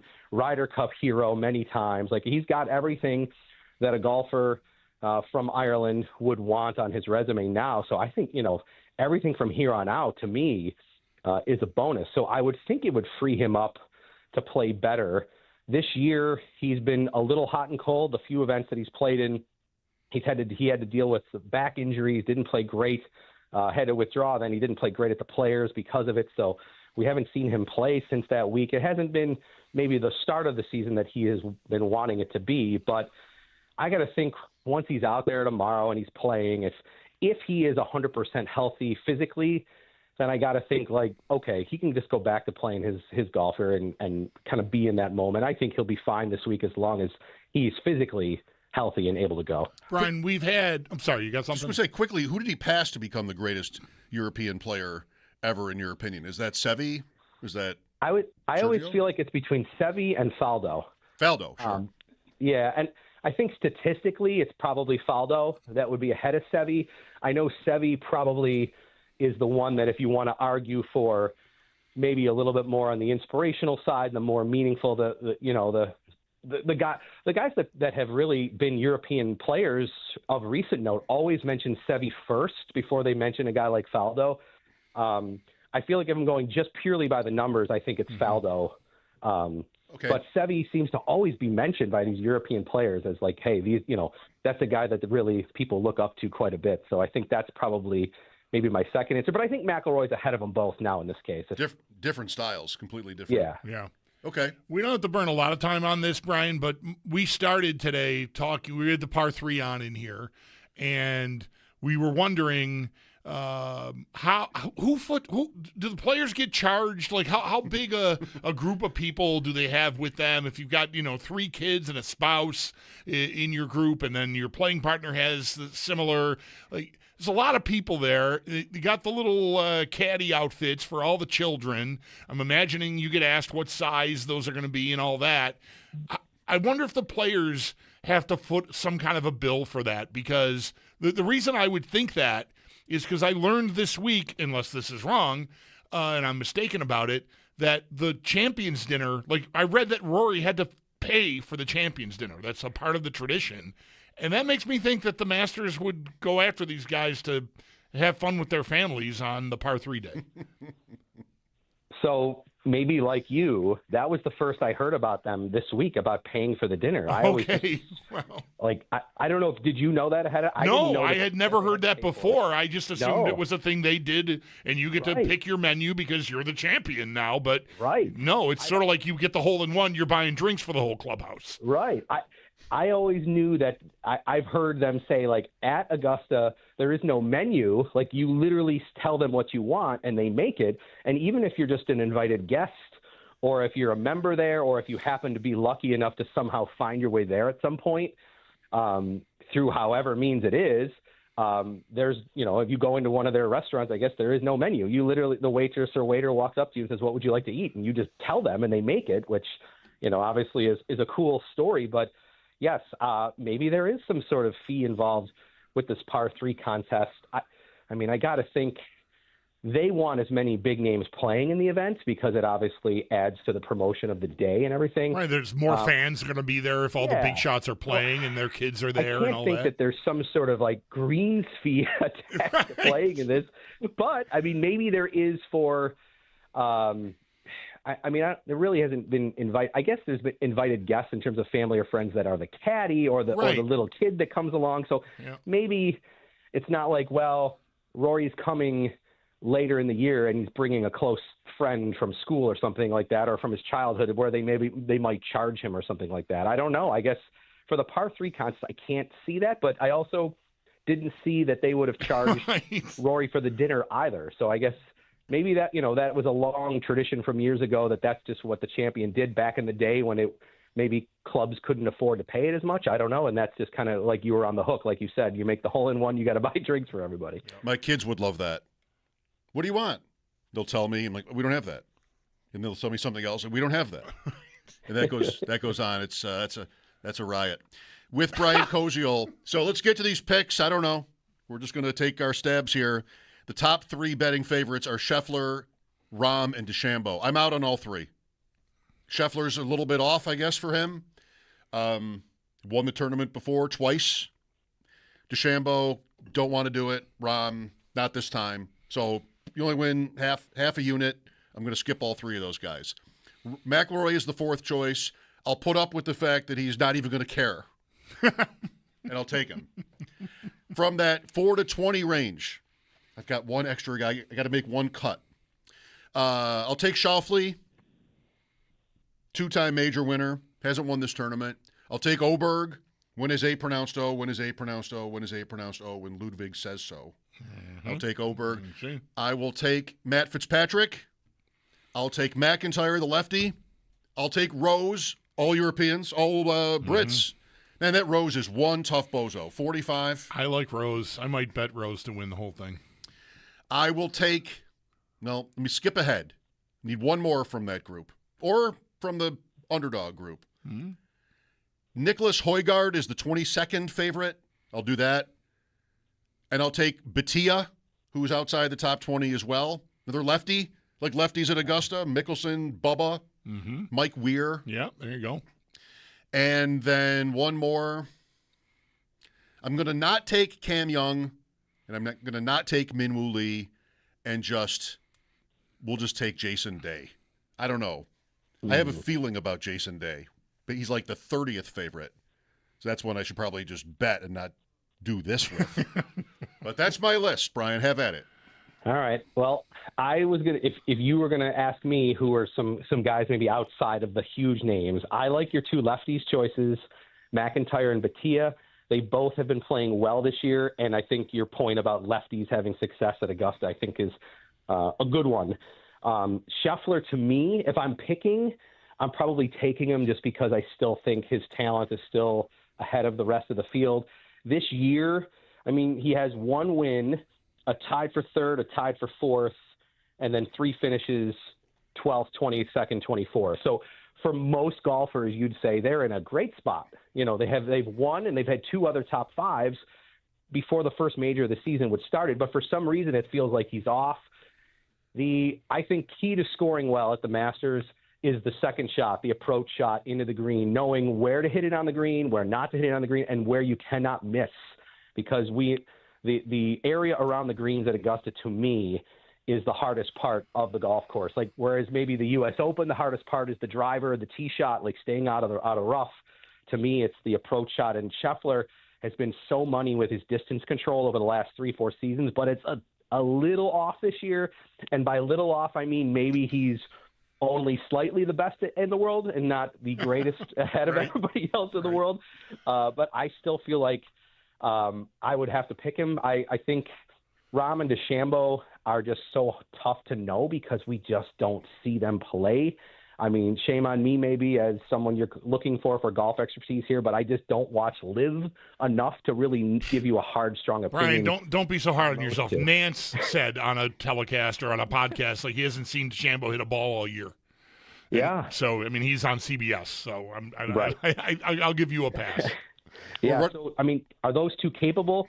DeChambeau, if you remember last year, was right there with Rory, and his irons were the thing that failed him that whole final round. Remember, he was overshooting greens and overhooking shots and things like that. So I don't know if he's adjusted to that at all. He's talking this week about how he's making his own clubs, that he's even going to go away from all of these, like, big brand names and everything. Like, it's going to literally be like Bryson's clubs. Like, I don't know. I feel like maybe he's so wrapped up in that sometimes that distracts him and doesn't really maybe just get him to focus on the things that he's good at. But and besides Scheffler, some of the other names that you mentioned, I think Rose, to me, I was on with Sal earlier today. I said 3 Englishmen are intriguing to me. Rose, last year he lost in the playoff to Rory, very easily could have won that event.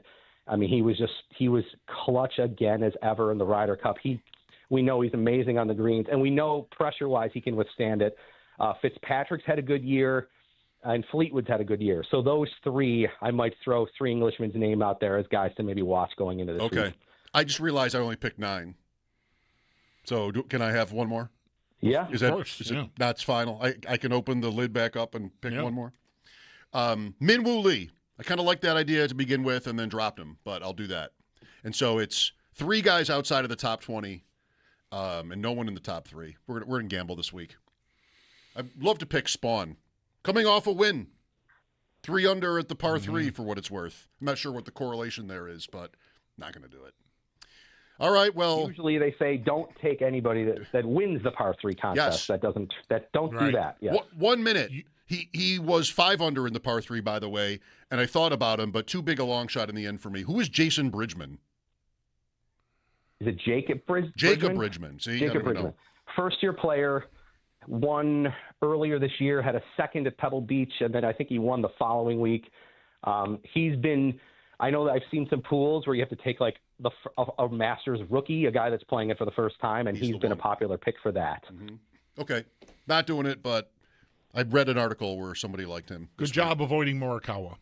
Brian, I had read something about his practice round and like maybe that physically something's hampering him. Not hitting driver very far and just maybe seems like someone you should avoid, which you did. Done. Bang. I saw something this morning that his like maximum drive, because they detail every shot on the range was only like 284. Yeah. So that's not good for him.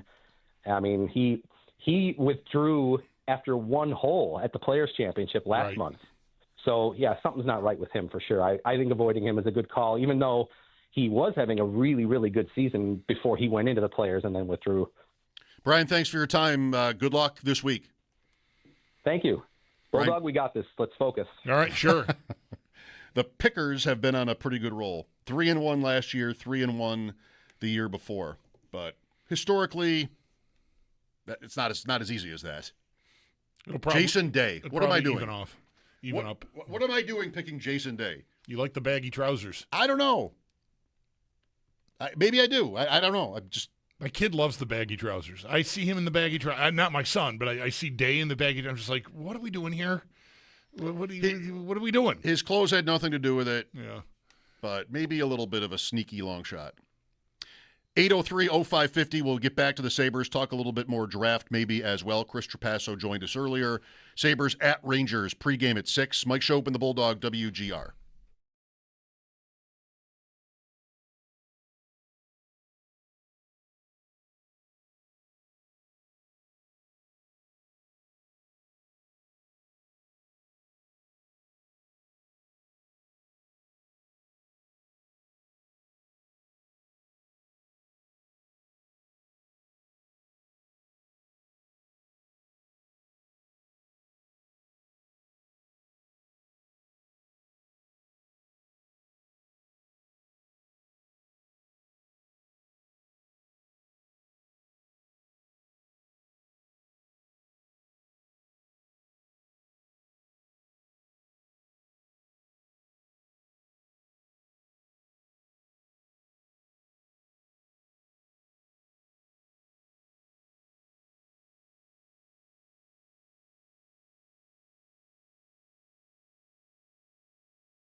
almost only a minute here before we have to break again. Sorry, we went long with Brian there.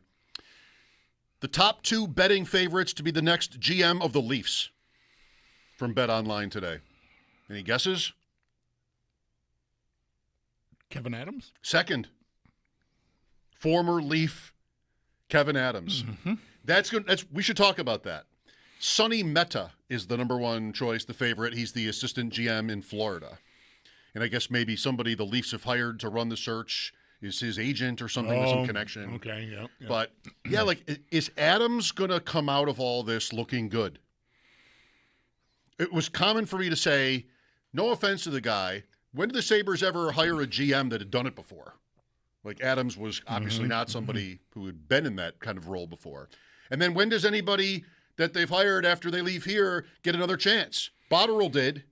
Yeah, but it's been rare. Yeah, so it took him a little while, too. Yeah. We'll talk about it. Mike Schopp and the Bulldog here. This is WGR.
Sabres game night tonight, and they are at Madison Square Garden. They are taking on the Rangers. Pregame in just about an hour at 6 for a 7 p.m. puck drop. And for television purposes, it is going to be over on TNT and HBO. So if you do want to listen to Dan Dunleavy and Rob Ray, it's going to be right here on WGR.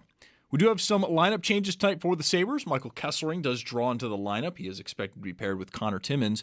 Tanner Pearson and Tyson Kozak also expected to be in tonight, while Jordan Greenway, Luke Shen, Logan Stanley, and Josh Dunn are all expected to be out. While in net, all signs are pointing to Ukko-Pekka Luukkonen getting the start this evening. Just two other games across the league. Both start after Sabres-Rangers, 7:30. Toronto hosts Washington, and at 10, the Oilers are in San Jose versus the Sharks. In the NFL, the Texans are exercising some fifth-year options, both for quarterback C.J. Stroud and edge rusher Will Anderson. And then some early afternoon baseball today. Bisons took game one of a doubleheader, 2-0 against Syracuse. Game two is underway. The Bisons are up 4-3 in the seventh. The rest of that game can be heard on our sister station, the Bet 1520. The Jays trail the Dodgers 2-1 in the sixth. Arizona up on the Mets 5-0 in the third. And the Yankees, they have the Athletics in town later tonight, just after 7 o'clock. And enter now for a chance to win a trip to the night before the draft in Pittsburgh, April 22nd. It's an all-star invite-only concert starring Jason Aldean, John Morgan, and Shane Prophet, just days before Jason's new album, Songs About Us, drops on April 24th. And enter the national contest at Odyssey.com/the night before. That's Paddock Chevrolet Sports Headlines. Paddock Chevrolet with you for the extra mile since 1935. I'm Zach Jones for Western New York's Voice of the Fan, WGR.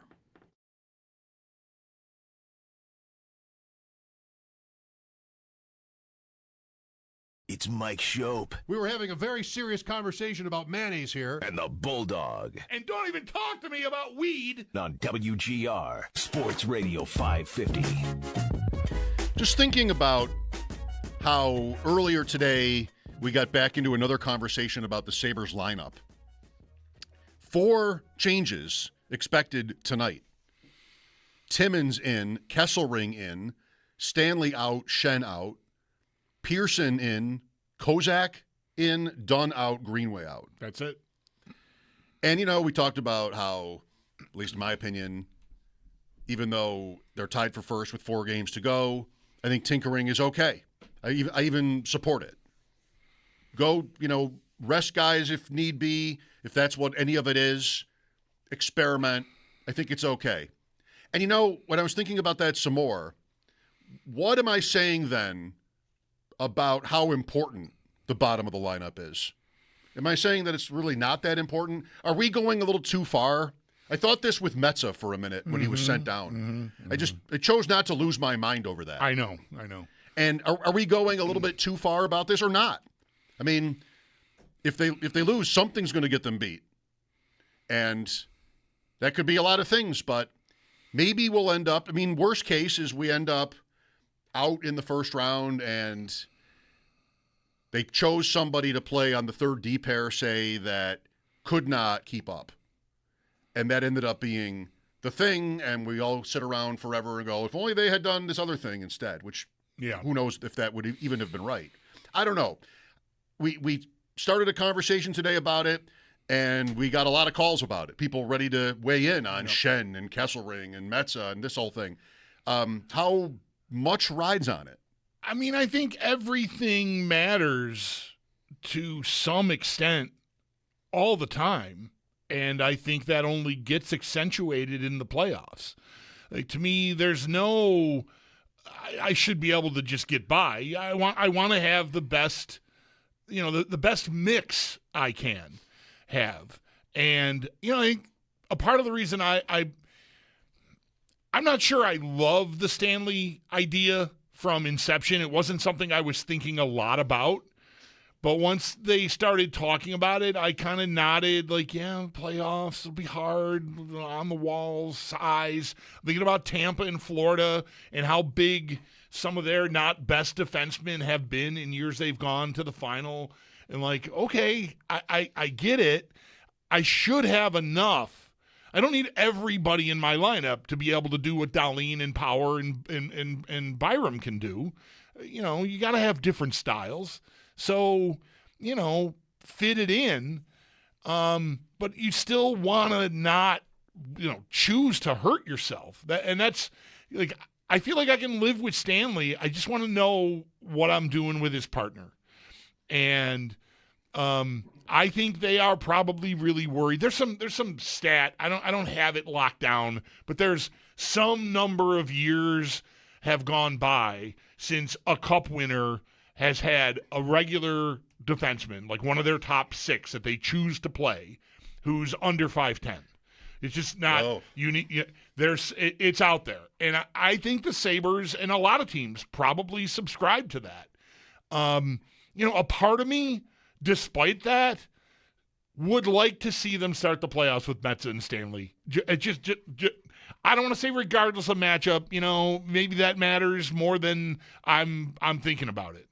But I think that's been their best group. I don't think Metsä is, bulletproof, obviously. Like the PDO luck finally ran out.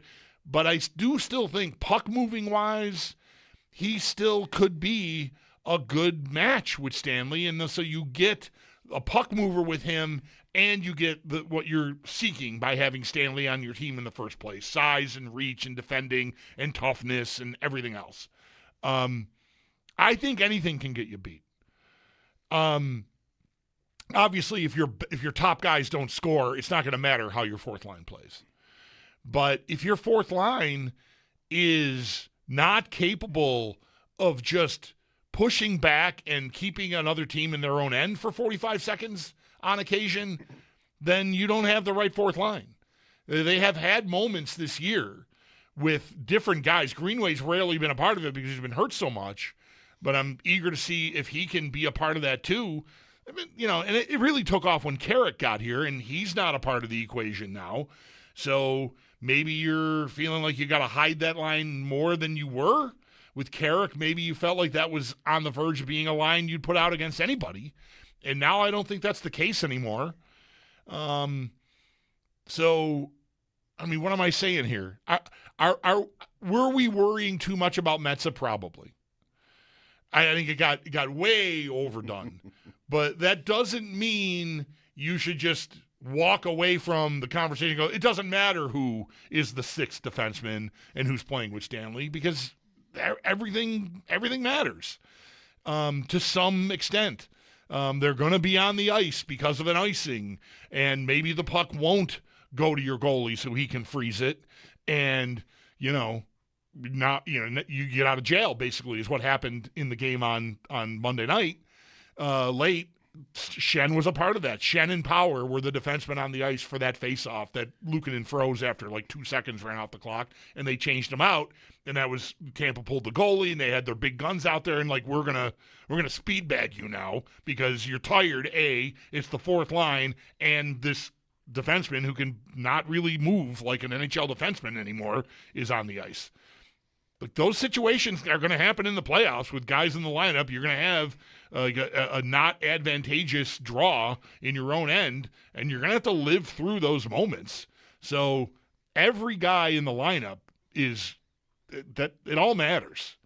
Everything matters. But again, even face-offs. If the top dudes are doing the job scoring, then that's where I start to think about, like, okay, well, then the roles that these other people have to play, they better be ready to perform them. They better be ready to play them and win their minutes. They have had at different times this year a fourth line that was really, really good, and it really helped them. Not so much on the score sheet, although Carrick scored like crazy when he got here, but just carrying play, avoiding trouble in your own end, and just getting on top of them. And they're going to want that when they get to whoever they're playing in the playoffs here. Like Malenstein to me is locked in a spot there, but I think the other two spots might be kind of up for grabs still. We never talk about that, really. The fourth line, It's always the defenseman.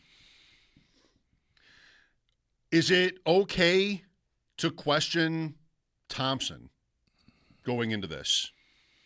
I'm wondering, and Paul wrote about this in his preview for tonight's game, that there was a maintenance day in there somewhere Monday recently. Okay, and Monday morning. Okay, right at the game before the Tampa game, and maybe he's nursing something. if that is the case, that explains, he's got, I think, only 5 goals in 16 games maybe or something. It's really fallen off recently. Post-break? Yeah. So that's not obviously you want him healthy going in. Hopefully, if it's right that he's nursing something that explains the performance, but it isn't going to magically go away. I hope it does. I hope he's 100% when we get, or as close to it as you can be. But it's possible he's fighting through something. Because I didn't like him Monday at all. I did not like him with the puck on Monday. I just felt like he was not seeing it or feeling it, or like every time he turned, I felt like he turned the wrong way. Like he turned into the trouble.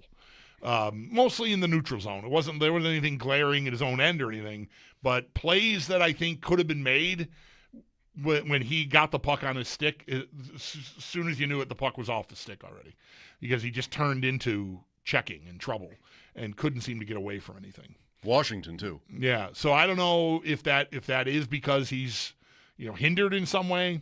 You kind of want to maybe hope so. Mm-hmm. But on the downside, if that lingers, then I don't want to hope that he's nursing something, because you want him going full out when we get to the playoffs. Yeah, I want those just like not cheap goals. They're not cheap, but they're just like because of his individual talent that I'm just going to get a goal out of nothing. It's that, what game was it where he made that play around the net recently? Maybe that was the Islanders goal was a different goal. That's his last goal, was against the Islanders. Just, what can make the difference in a series? Having somebody that can just give you one. Yeah. Every other game. He had 2 power play assists in a game recently, and both were really nifty, and one was like a little saucer pass to Zucker that, wasn't a long pass or it didn't look hard to execute, but it was perfect. Like it was over a stick right onto, just right onto the ice for Zucker to execute with. So those are plays you're going to need from him. And furthermore, if he's hampered in any way, what does that do to the power play? Because they're doing different things with that and moving him around more. So that I guess I'd say he bears watching. I'm glad it came up, because I did notice in Paul's story, like I said today, that he's pondering whether there's something to be worried about or not there. Luukkonen tonight. Tomorrow? I'm going to guess it's going to be Ellis. Because Lyon left the morning skate with something. Paul said he was watching. He went over, talked to trainers. They seemed to be examining or working on his back. And then he just grabbed his extra stick and went to the room, and that was that. Lindy said after practice this morning, or after the game day skate, that he wasn't slated to back up anyway, so he's not dressing. But if he's not healthy, then tomorrow I think will be Ellis. I'd be really surprised, regardless of how tonight goes, if they use Luukkonen in back-to-back games. Yeah, you said that Monday. I wasn't sure. I didn't want to assume that. And I guess I still don't, especially now if there's an injury. I asked Paul on the pregame Monday what he thinks of the practice of Ellis being the backup for all these games. He did not answer the question. He answered a different question. Now is that probably time's up on that? The injury notwithstanding. Right. I felt like, it's time. Like, now Lyon is your backup, these are our guys. Or Luukkonen is your backup. Right, if you've done with the rotation. Yeah, Paul had alluded to that a couple of weeks ago when we were pondering when is this going to happen. And when Luukkonen got his first start in a consecutive games, it wasn't a back-to-back situation, but it was back-to-back starts for him. He even said, see if Lyon backs up tonight, that might be a clue, and he did, which sort of signified to me Luukkonen is your number one goalie, Lyon's your backup, and then Ellis is break glass in case of emergency. So I think that's what you would be getting if Lyon hadn't left. But it's interesting that Lindy said he wasn't going to dress anyway. So I don't know what to do with that. But I would bet on Ellis tomorrow. Okay. Columbus is here. They won last night. Everybody is just staying right there. Detroit gets a point in that game. Ottawa beats Tampa last night. Boston, did Boston get a point? They got a point. Carolina? They lost in overtime or shootout. I don't remember which, but yeah, that game. Philadelphia wins again. Crazy. And the Islanders, we know, are off until Thursday. They made the coaching change. They have the Leafs. They're just standing still at 89 points. Yeah. Here's Rich next. Hello, Rich. Gentlemen, good evening. I like the lineup changes for tonight. These guys that have been hurt extensively, they need to get back into game shape, get ready for the playoffs. So I'm fine with that. With the Thompson situation, if he is nursing an injury, I would shut him down. It's not like he's going for 50 goals. I would just shut him down, let him get healthy, get ready for the playoffs. And I'll be honest with you, I don't like Luukkonen playing tonight. I'd rather have him play tomorrow against a tougher opponent. And that's all I got to say. Okay, thanks. All right, thanks, Rich. We just don't know what Thompson has. If anything. Right. If anything. Like, it might be the kind of injury where he doesn't benefit from maintenance day doesn't have to mean an injury. It could just mean, like, let's just not put you on the ice today because it's a long season and you're a big guy and, like, whatever. Like, there's always bumps and bruises or whatever, but maybe it's nothing. It's just, like, they wanted to just give him the morning off. But the way he's been playing, I think, coupled with that, sort of gets you to – because of the way hockey does it, they just never tell you anything, so you're left to just guess about everything. Yeah, hockey.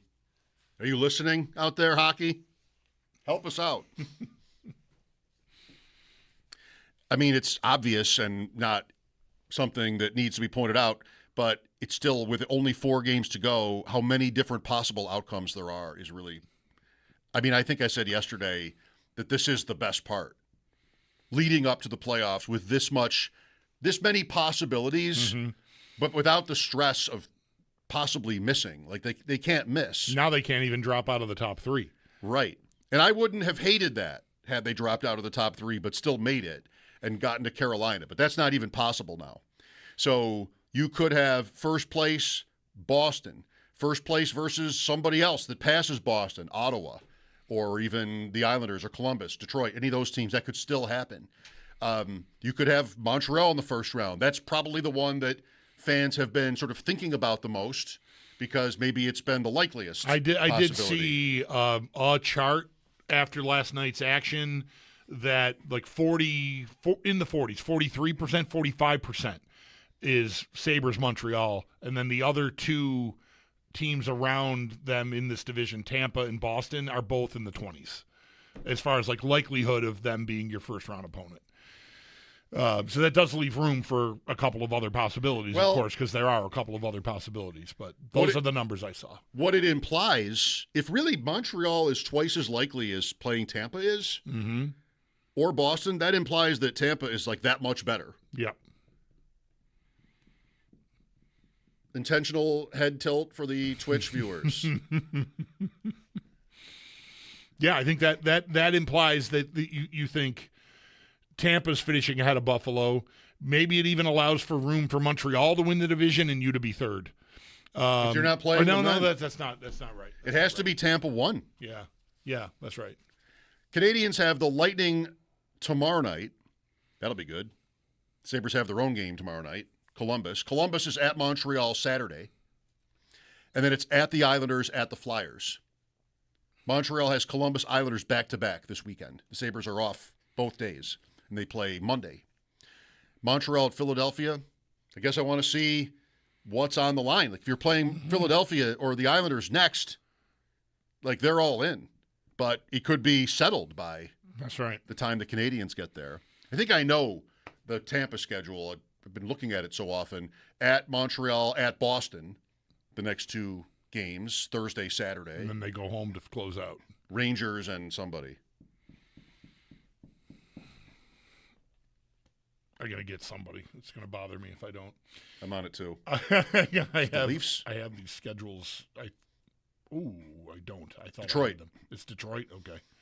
They go every other day the rest of the way. Tampa. At Montreal tomorrow, at Boston, Saturday, 12:30. Then Detroit Monday night and the Rangers Wednesday night. So those 2 nights, the Sabres and Lightning both play. Buffalo at Chicago Monday, 8:30.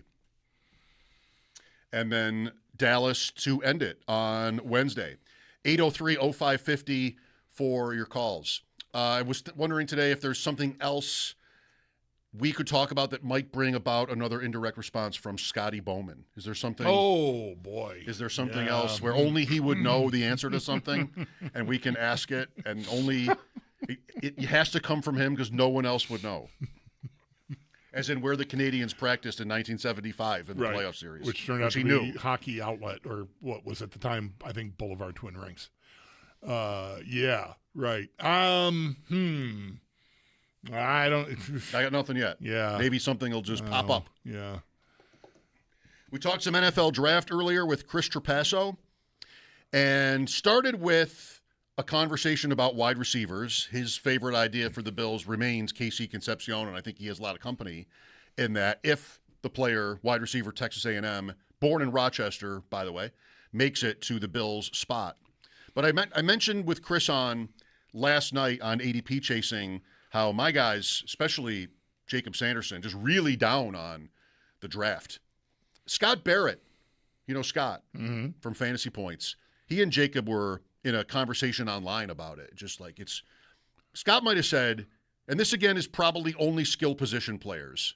It's a fantasy analyst. I think that's probably where he's coming from. But he said, whatever you've read about how bad this draft class is, it's worse. And running backs are interesting for this, not for the Bills' sake. You know, they probably don't draft a running back. They haven't been doing that. I'd be pretty surprised if they did. But like last year, people were kind of hot for the running backs, the depth. And what I thought was exciting about that was certain guys, depending on landing spot, getting onto a roster where they might actually have a chance to start, even though they were drafted on Saturday. Last year's draft, I think, had that potential. It didn't really happen. Mostly Washington's guy did a little bit. Jacksonville's guy was touted, tootin', but really ETN kind of was the backfield for the most part. So you didn't really get it. And I wonder this year, because nobody's talking about the running backs like there are exciting possibilities on day 3. Mostly, I mean, I don't hear anybody really touting the class.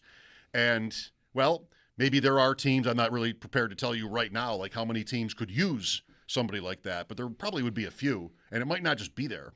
So, I don't know. I've been talking with you about how the Sabres' success has bumped the draft for us versus other years. The draft has been, downgraded because the Sabres are so interesting. And it still feels to me like it's kind of an okay year for that to happen. A good year for that to happen. Yeah. I don't know. I think there's always going to be guys that are going to be picked late that show up, so I'm still expecting that, like some receiver that's picked on Saturday is going to be good for somebody, right? Like it happens. I feel like most years, if not every year. So there's that, but that's a reason to not, I guess it really depends on how far down the board you are at the time you're picking. Like if the receiver talent is not worth picking the 5th guy at 26, then I would say absolutely don't do it, as much as I'd love a receiver. Like if Concepcion rates highly enough to be picked sooner than that, and that's like your drop-off or something, I don't need you to make that happen. There's other things that I think you certainly need. Edge, I feel like edge is probably their biggest need still, even with the Bradley Chubb signing, because I just don't think they've got any juice there. Like I don't think Chubb is real juice. He's a player. He'll be okay, I suppose, but I don't think he's going to be, oh my God, you can't handle this guy. His career doesn't tell you he's that guy. So you're still trying to find that guy. And, 26 might be as good a place to try that as any. Because they just don't have any juice there. They don't have a killer. No, they just don't. On the outside. No, they really don't. Rousseau's a nice player. But that's it. He's not more than that. And he's the best they've got, I think, along with Chubb. And I think Chubb they're not the same player, but I think they're pretty similar as far as like what overall I think they're going to give you. Are they going to make some plays that really help you? Yeah. But are they it's the fourth quarter and you're trying to keep a team out of field goal range.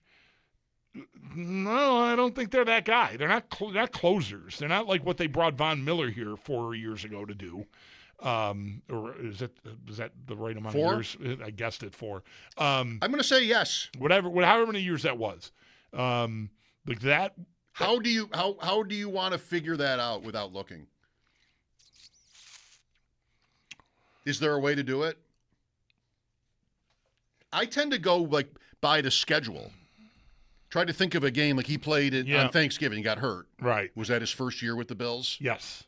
So whatever year that was, that would be Detroit 22 for Thanksgiving. That's 22. So that's I think so. That's 4 years ago. Which I think is correct because they play Detroit this year. Okay, right. That lines up. But now that dumb 17th game can mess that up. Yeah.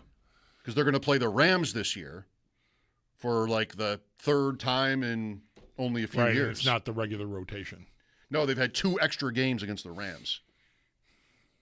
And anyway, 4 years ago, I think is right.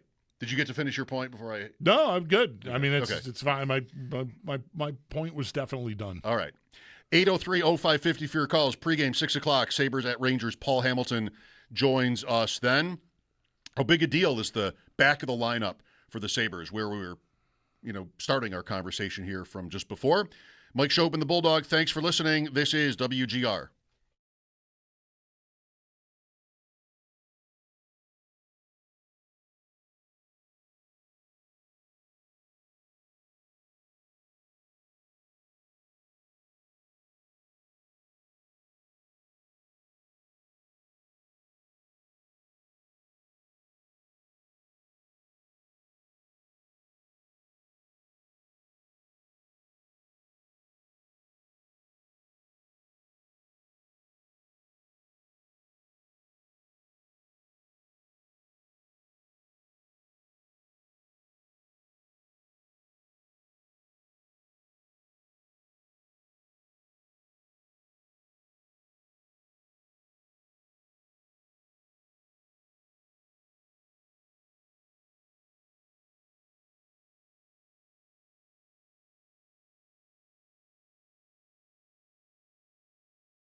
Sabres pregame coming up in about 30 minutes as the Sabres are on the road at Madison Square Garden to take on the Rangers. Again, pregame at 6 for a 7 p.m. puck drop. And for television purposes, it is going to be over on TNT and HBO. So if you do want to listen to Dan Dunleavy and Rob Ray, that will be right here on WGR. Some lineup changes tonight for the Sabres. Michael Kessering does draw into the lineup. He is expected to be paired with Connor Timmins. Tanner Pearson and Tyson Kozak also are expected to be going in tonight, while Jordan Greenway, Luke Schenn, Logan Stanley, and Josh Dunn are all expected to be out of the lineup. And then in net, all signs are pointing to Ukko-Pekka Luukkonen getting the start. Around the rest of the league, just 2 other games tonight. Both start after the Sabres and the Rangers. 7:30, Toronto hosts Washington. The net at 10. The Oilers, they are at San Jose against the Sharks.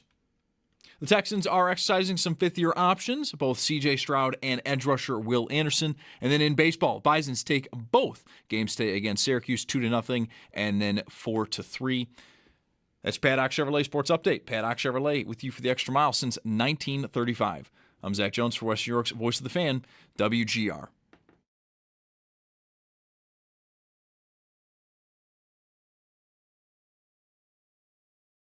I think at 26, sure, there could be a Cassius Howell or a Casey Concepcion, whoever that might be, that the Bills are like, oh, he's our last first-round grade. He happened to make it to us.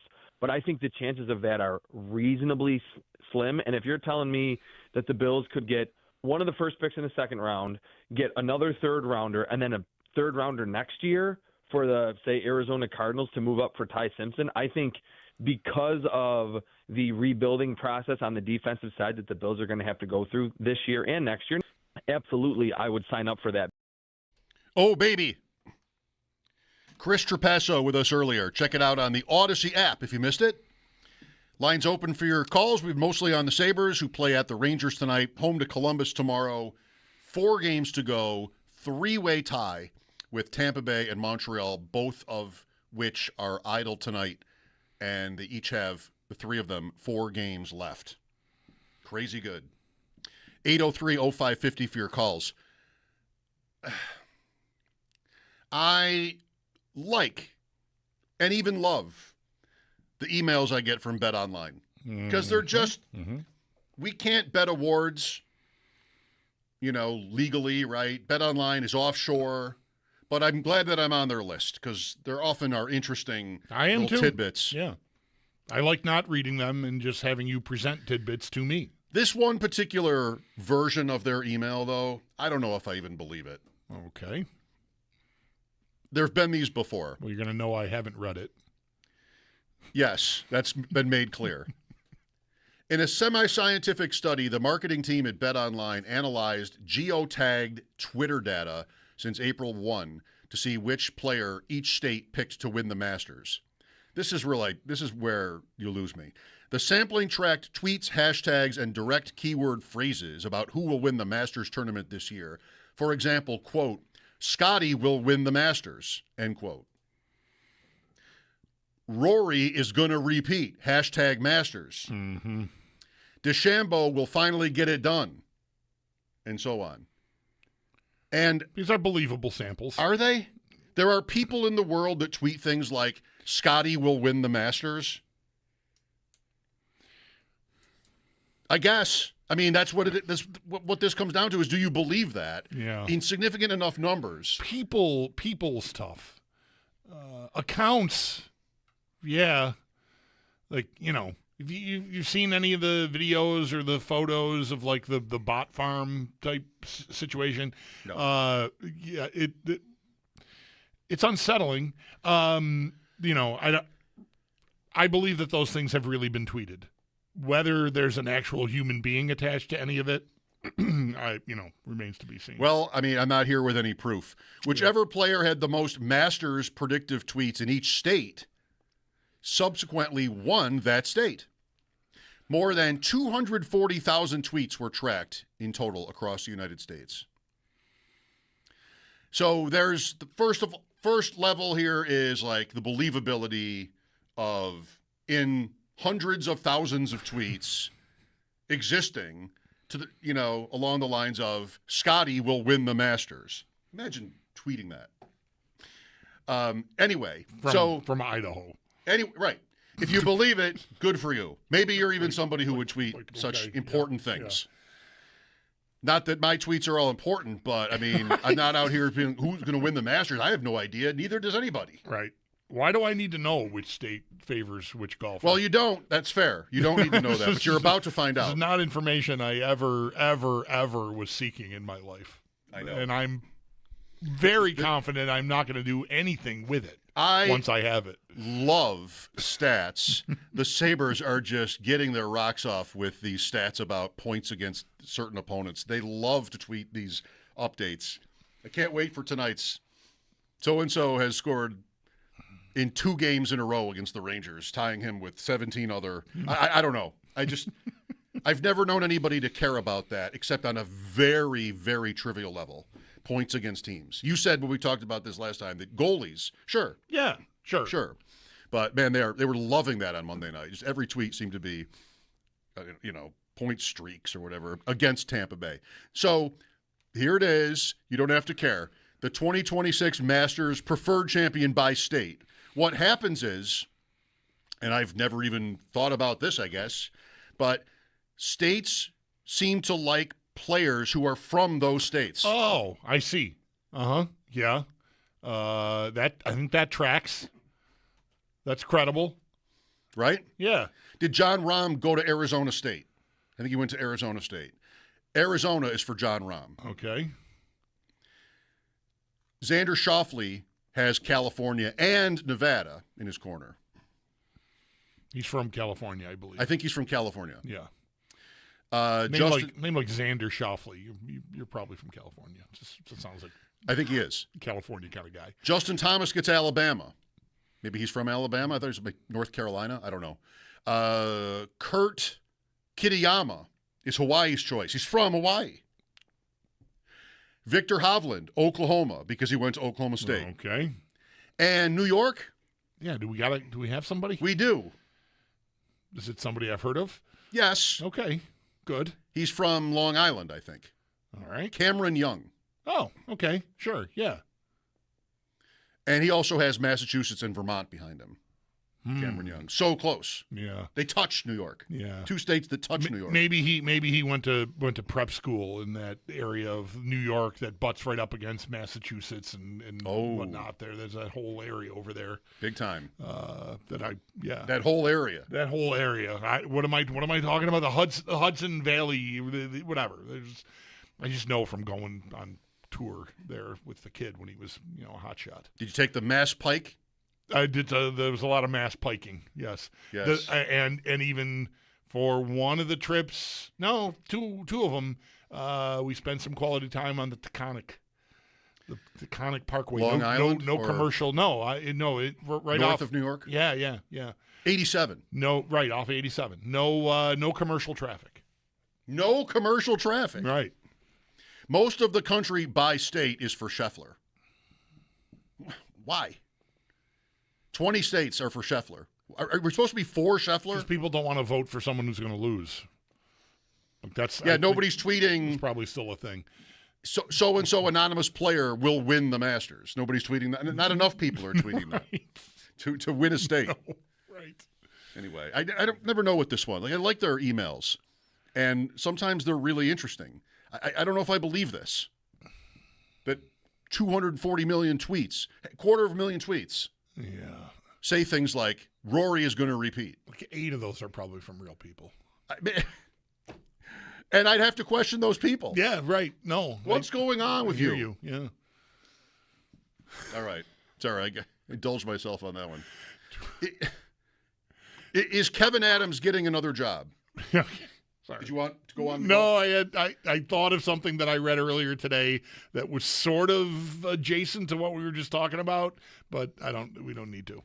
It can wait. Maybe it'll come up some other time organically. Is Adams getting another job? I don't know. I read his name attached to the Toronto job a few days ago by Elliot Friedman. And what did you have earlier when this came up? So it's another Bet Online email odds. with the Okay. odds, and he was second favorite. Yeah.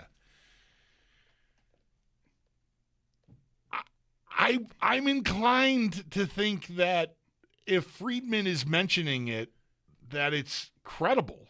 So I don't want to laugh at it.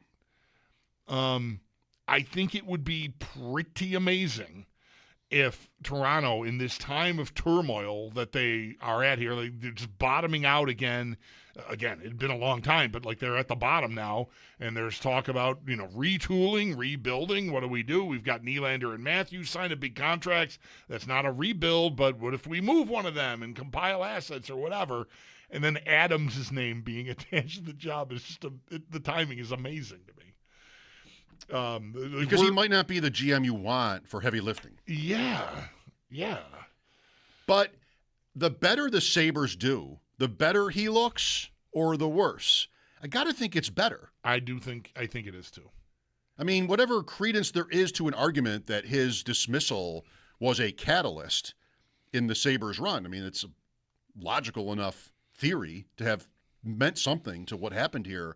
Still, like he was the GM of a team, almost everything they are has his fingerprints on it. Yeah, and furthermore, the moves that the new GM has made have us sort of are you really helping yourself by doing this? Right? It's kind of funny. Yeah, nothing about how I feel about his needing to go in order for this team to do what it's been doing for the last 4 months should take anything away from the credit he deserves for building the team. He did put this team together. There's no arguing that. I mean, he did. I mean, Thompson and Dahlin weren't his picks. That's it, though. But they signed them even. Right. And then, the rest of it is all, So he's always going to deserve a lot of credit for that. Maybe Luukkonen, too. But still. Right, Luukkonen was Botterill, yeah. Still. Yeah. But he signed Luukkonen. That contract extension a couple of years ago was him. So. Yeah, I mean, I got to think it mostly favors him, if not entirely, how the Sabres have done this. But, if you look at his record, it's not much. The one thing, too, maybe in his favor is that these jobs tend to be recycled. Like, once you're in, he put 5 years in or more, 5+. This was his 6th season, yeah. Mike Schopp and the Bulldog here. The Sabres are in New York to face the Rangers tonight. Pregame coming up with Paul Hamilton at the top of the hour, 7 o'clock game. This is WGR.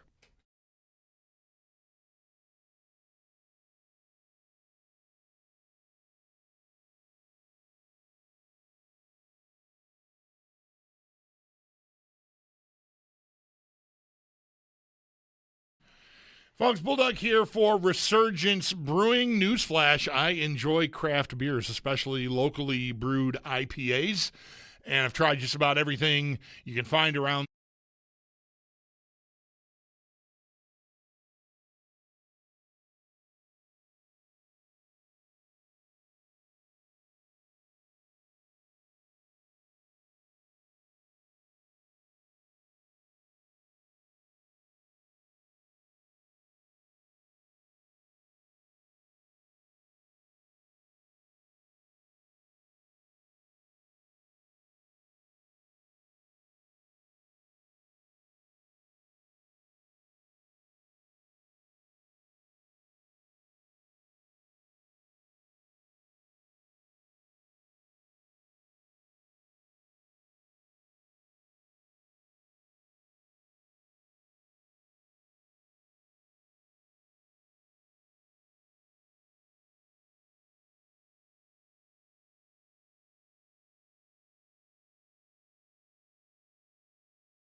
Pre-game coverage, Sabres Rangers coming up in about 12 minutes. We'll have for you Lindy Ruff's conversation with Sneaky Joe yesterday. Some technical stuff prevents us from having too much from players tonight. We'll have a short minute or two long conversation with Rasmus Dahlin, at least. And Paul leads us off, as always, coming up at 6. Here's David with us now. Hi, David. Hey, Mike, I want to agree with you, okay, in terms of he kind of looks good with who we have in terms of Thompson and Tuck and Krebs, but I don't think his message was as clear as what Kekalainen's was. And this was according to Thompson on Spit and Chicklets, and I want to quote, "You are all pretty much expendable, and no one is safe. We're going to start working, and if you don't want to work, you're not going to be on the team." I think that put a fire on everybody's pants there. Well, I don't know. I mean, I think the starting premise might have been that some of the guys didn't really feel like they had to be on the team or wanted to be necessarily that badly. So I think if that's the point, I don't know how much of an effective threat it is. We'll get you out of here. Well, I'm going to get my money. Maybe I'll go to a team that can win. Yeah. I just can't stop. I can't settle for just like that. I don't even think the point is so much about Adams and his temper as it is about just organizational credibility. That's it entirely to me. It is absolutely all of it to me. I don't think. I mean, I certainly don't have any personal problem with Kevyn Adams. I liked him personally. I'll bet a lot of the guys on the team liked him personally, and maybe even enjoyed their interactions. But that's different than, do I have belief that you are going to do the things that are needed to keep improving this team and act on underperformance and just settle for what they had been settling for. I mean, organizationally, do not forget, as talented as a group as Kevyn Adams put together, they were never approaching what they've been doing here. And I think largely that is a function of a lack of belief in the whole thing. That's a lot of it. I don't think anything, I don't think a magic wand was waved. I think guys just started digging in on what needed to change, which was a lot of it was effort related and defending. This team has always been, this team going back to Don Granato was a great 5-on-5 scoring team. That was never their problem. Their biggest problem was goaltending and defending. And you needed to stabilize the defending to help the goaltending. And I think they've done that, and maybe the goaltending has even outperformed, what was expected there, and that's very fortunate. But they did improve their overall play, and I just don't think that was ever happening if they did not make a change. Defense is work. Right? Yes, it's work. It's effort. It is. You just got to dig in and want to not let anyone next to you down. And I don't think they cared enough about that. Thanks, David. I mean, there got to be different explanations based on which player. I mean, it wouldn't all be one thinking. Pre-game next. Stay tuned.